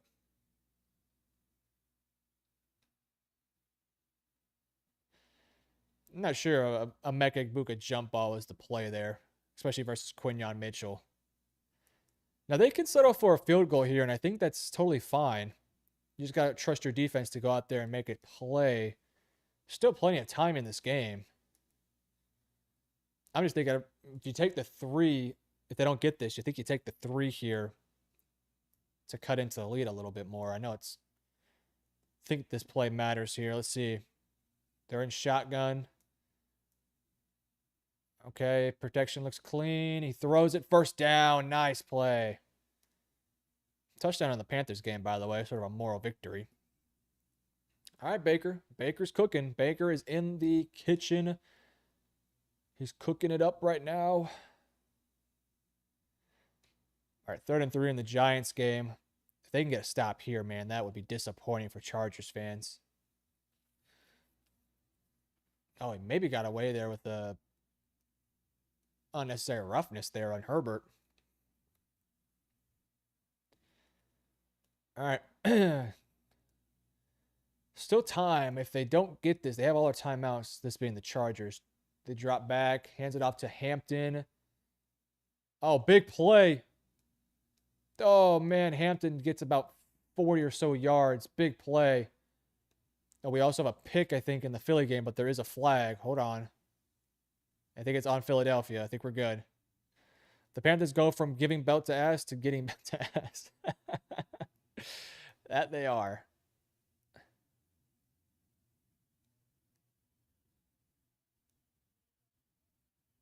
Uh-oh. Ineligible receiver there by the Bucks.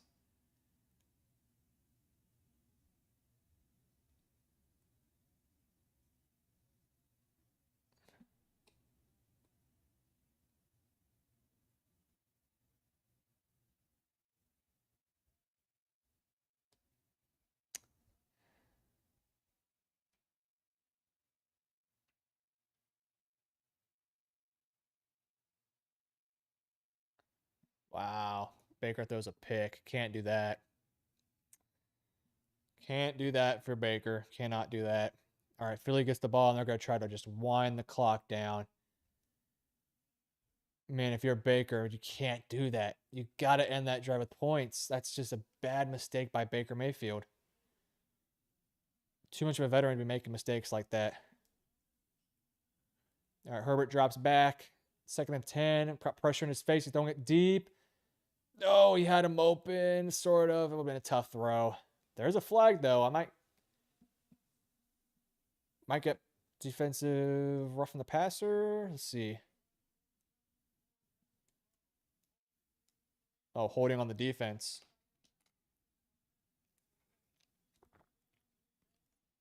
By the way, keep an eye here in this Washington game. They just made a field goal. I don't know what their timeout situation looks like, but if they have enough, they might go for the onside kick.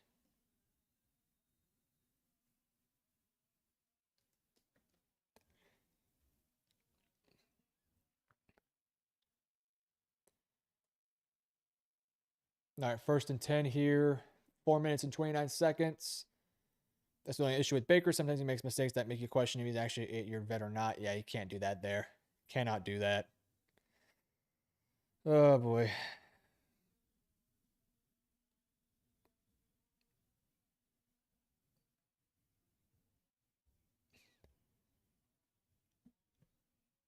Man, Aiden Hutchinson's having a day right now. Oh, my gosh.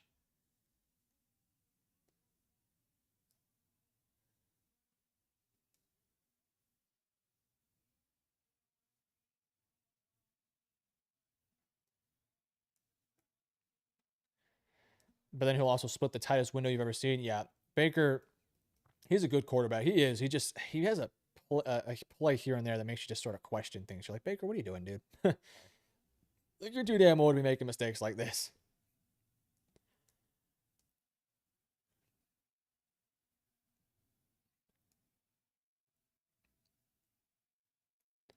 All right, 3rd and 9 here for the Chargers. Giants fans are going crazy right now.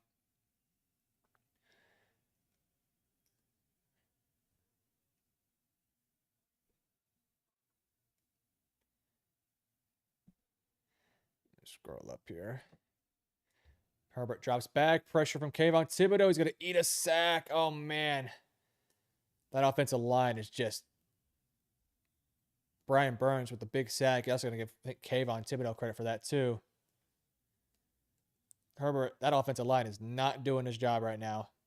Trey Lance was the most reached player ever. To be fair, I don't think we ever really saw Trey Lance be given a chance. I mean, has he been good? No. But I also don't think he's really been ever given a fair shake in the league. So,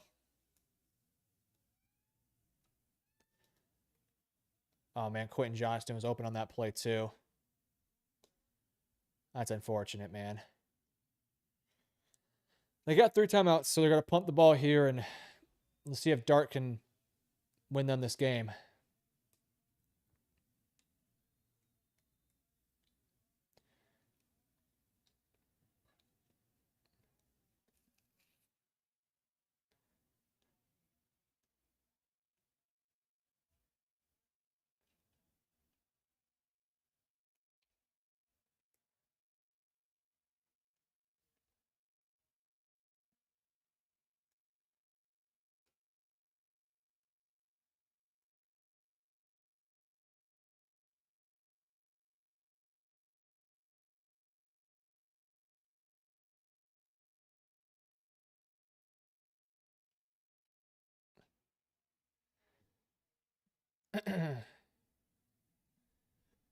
All right, Giants on the ball here with 2 minutes and 52 seconds. They got to probably get 2 first downs here. First down, they get a nice 4 or 5 yard run. There is a penalty, though. There's a flag, and that might make this thing a little interesting if it is a holding. Oh, man, offsides on the defense. 5 yard penalty and remains first down. That's a bad foul there by the Chargers. Man, can't have that. By the way, the Buccaneers have the football again. 2nd and 4. The defense giving them a chance here. They're going to hand the ball off to, I believe, Bucky Irving. He gets really close. The Bucs have been given opportunities, man. They have been given opportunities, but you have to play clean versus this Eagles team. You have to. 1st and 5. Jackson Dart hands the ball off to Scatabo. Scatabo has so clearly taken over the RB1 role, by the way. I love it.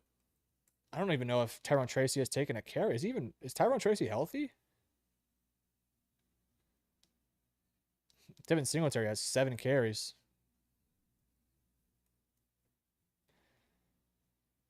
Oh yeah, Tracy was out for this game with the shoulder injury. So,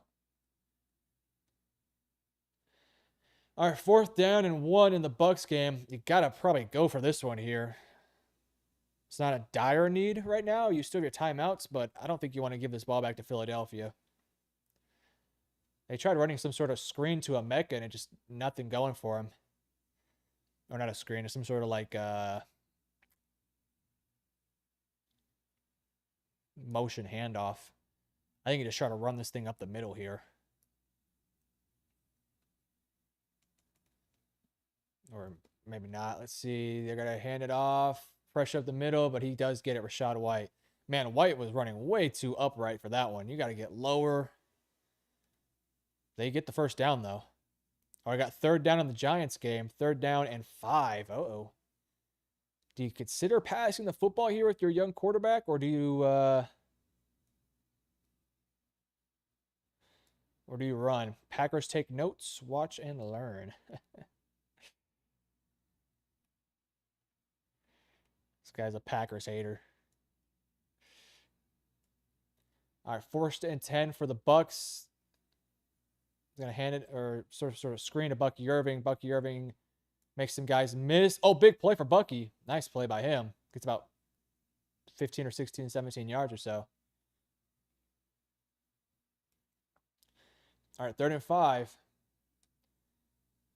Are they going to pass the football or what are they going to do here? He's going to try to get him a jump off sides. All right, they are going to pass. And Dart is going to get them a first down. Good job. Uh-oh. Is it complete? Ball like flung out, but I don't know. I think it was complete. Good job by Jackson Dart. Man, Dart is making enough plays here. It's not over yet. Chargers still have a timeout and the 2-minute warning, but a first down here kind of kind of seals the game. Oh, we got kickoff in the Rams-Colts game and in the Jags-Niners game. We'll stay on for the end of Philly, Bucks, and Chargers-Giants. Those games should be on to the end. Once those games are done, we'll call it a stream, and then I'll be working on the reaction video. Make sure you guys stay tuned for that. That should be out sometime tonight. We got play action, and Baker missed a wide open K-Dot, and got to hit that if you're Baker. Got to hit that if you're Baker.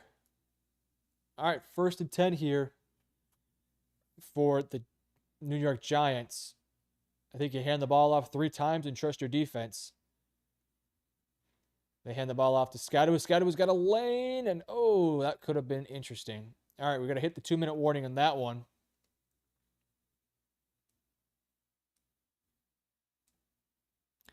Catch you next week. Take care. Jason, you have a good one. I appreciate you for being here. I'll see you next week. Shout out to your Niners. Come on, Baker. I swear the Chargers always lose 1 or 2 games per year. They have no business losing. That's football, man. That's football. Oh, Baker with a nice run. Good job by Baker, just keeping the play alive.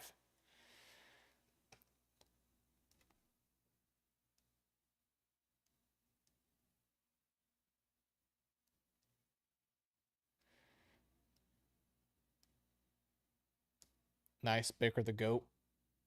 Baker's the GOAT of like all frats. If you are in a fraternity, you got to have a Baker jersey. It's like mandatory. A Baker, a Johnny Manziel, a Cooper DeJean, all those guys.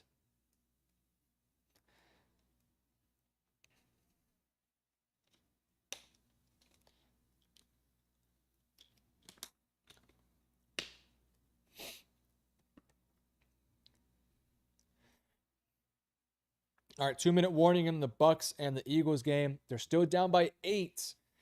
But man, that Baker interception is looming large right now. All right, we got the end of the Browns Lions game. Shout out to the Lions for handling business versus a solid Browns team. We're just now waiting the end of Chargers Giants and Bucks Eagles.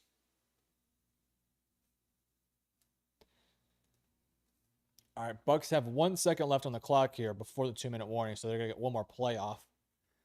Both teams have all their timeouts, so don't be surprised if Philly used their timeouts to try and get the ball left of the ball one more time.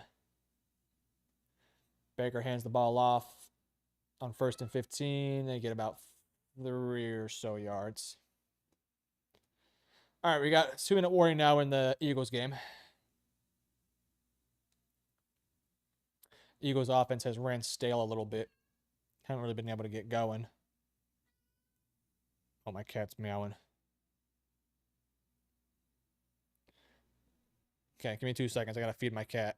Give me 2 seconds. Here, let me do this.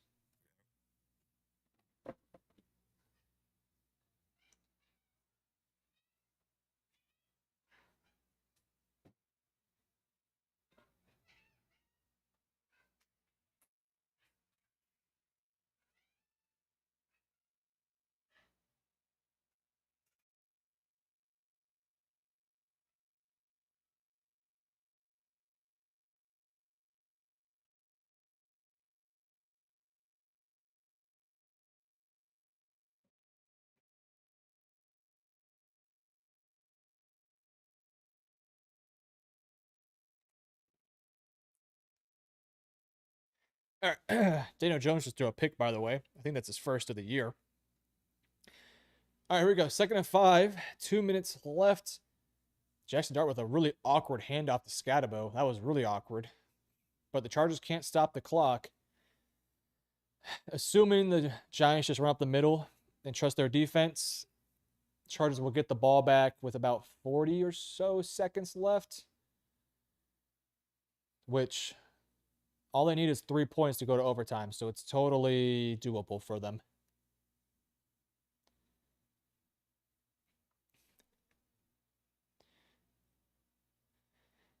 Can we get a cat update? Cats are doing good. They're eating their food. They've been quiet all day. They've been very good today, per usual. All right, they're going to hand the ball to Scatabo. Scatabo's fighting. Only gets about a yard. They're getting a punt here. But if they can pin him deep, it's going to be really difficult here for the Chargers to do anything. It's going to be very difficult. They're going to get the ball back with about 38 seconds by the time the punt gets off. If they field it.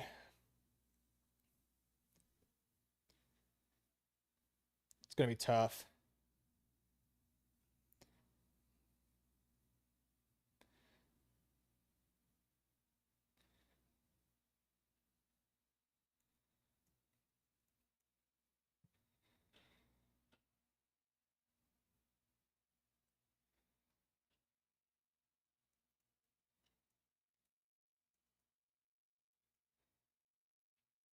All right, Baker, 2nd and 12. Pressure right up the middle, and he gets just drilled.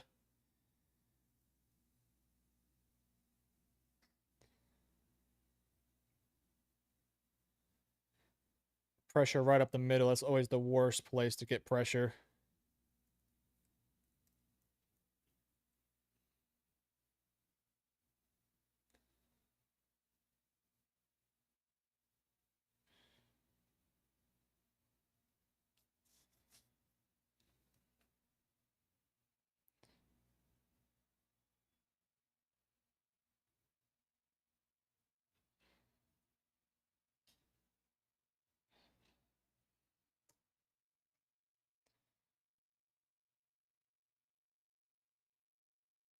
All right, we got a punt. Actually, it was less time than I thought. It was only 25 seconds left. All right, going to get a return here.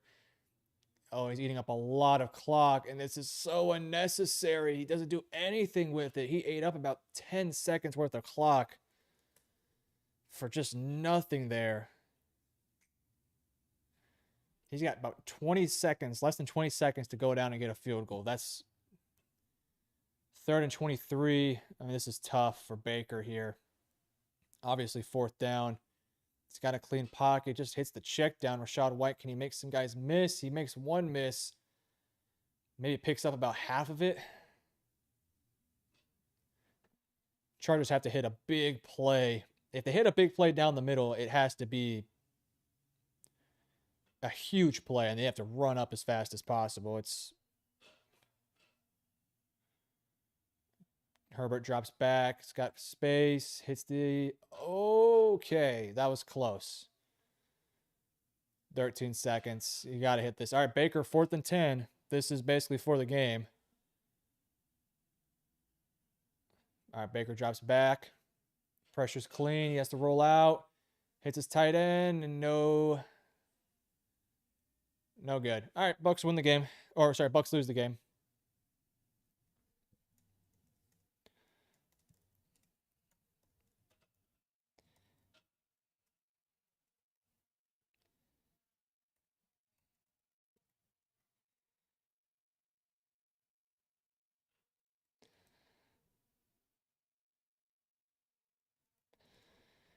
Big win for the Eagles here. All right, let's see this Chargers finale, and then after this, we're going to call it a stream. I really do appreciate everyone for being here today. It has been an honor.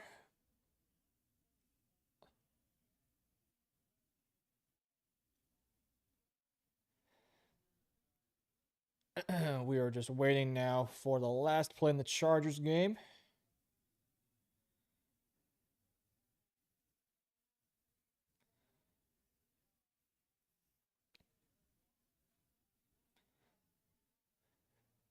All right, 13 seconds. They're going to have to hit a chunk play outside. I mean, this is an impossible task here. Herbert throws it. He does get the chunk play. That's going to be game over. There's just no time left. What a win for the Giants, man. Wow, who would have thought that? Chargers pull off the upset versus the Giants pull off the upset versus the LA Chargers. What an absolute day for Jackson Dart, man. That is awesome stuff there, man. That is awesome stuff, man. What a game. What a week of football.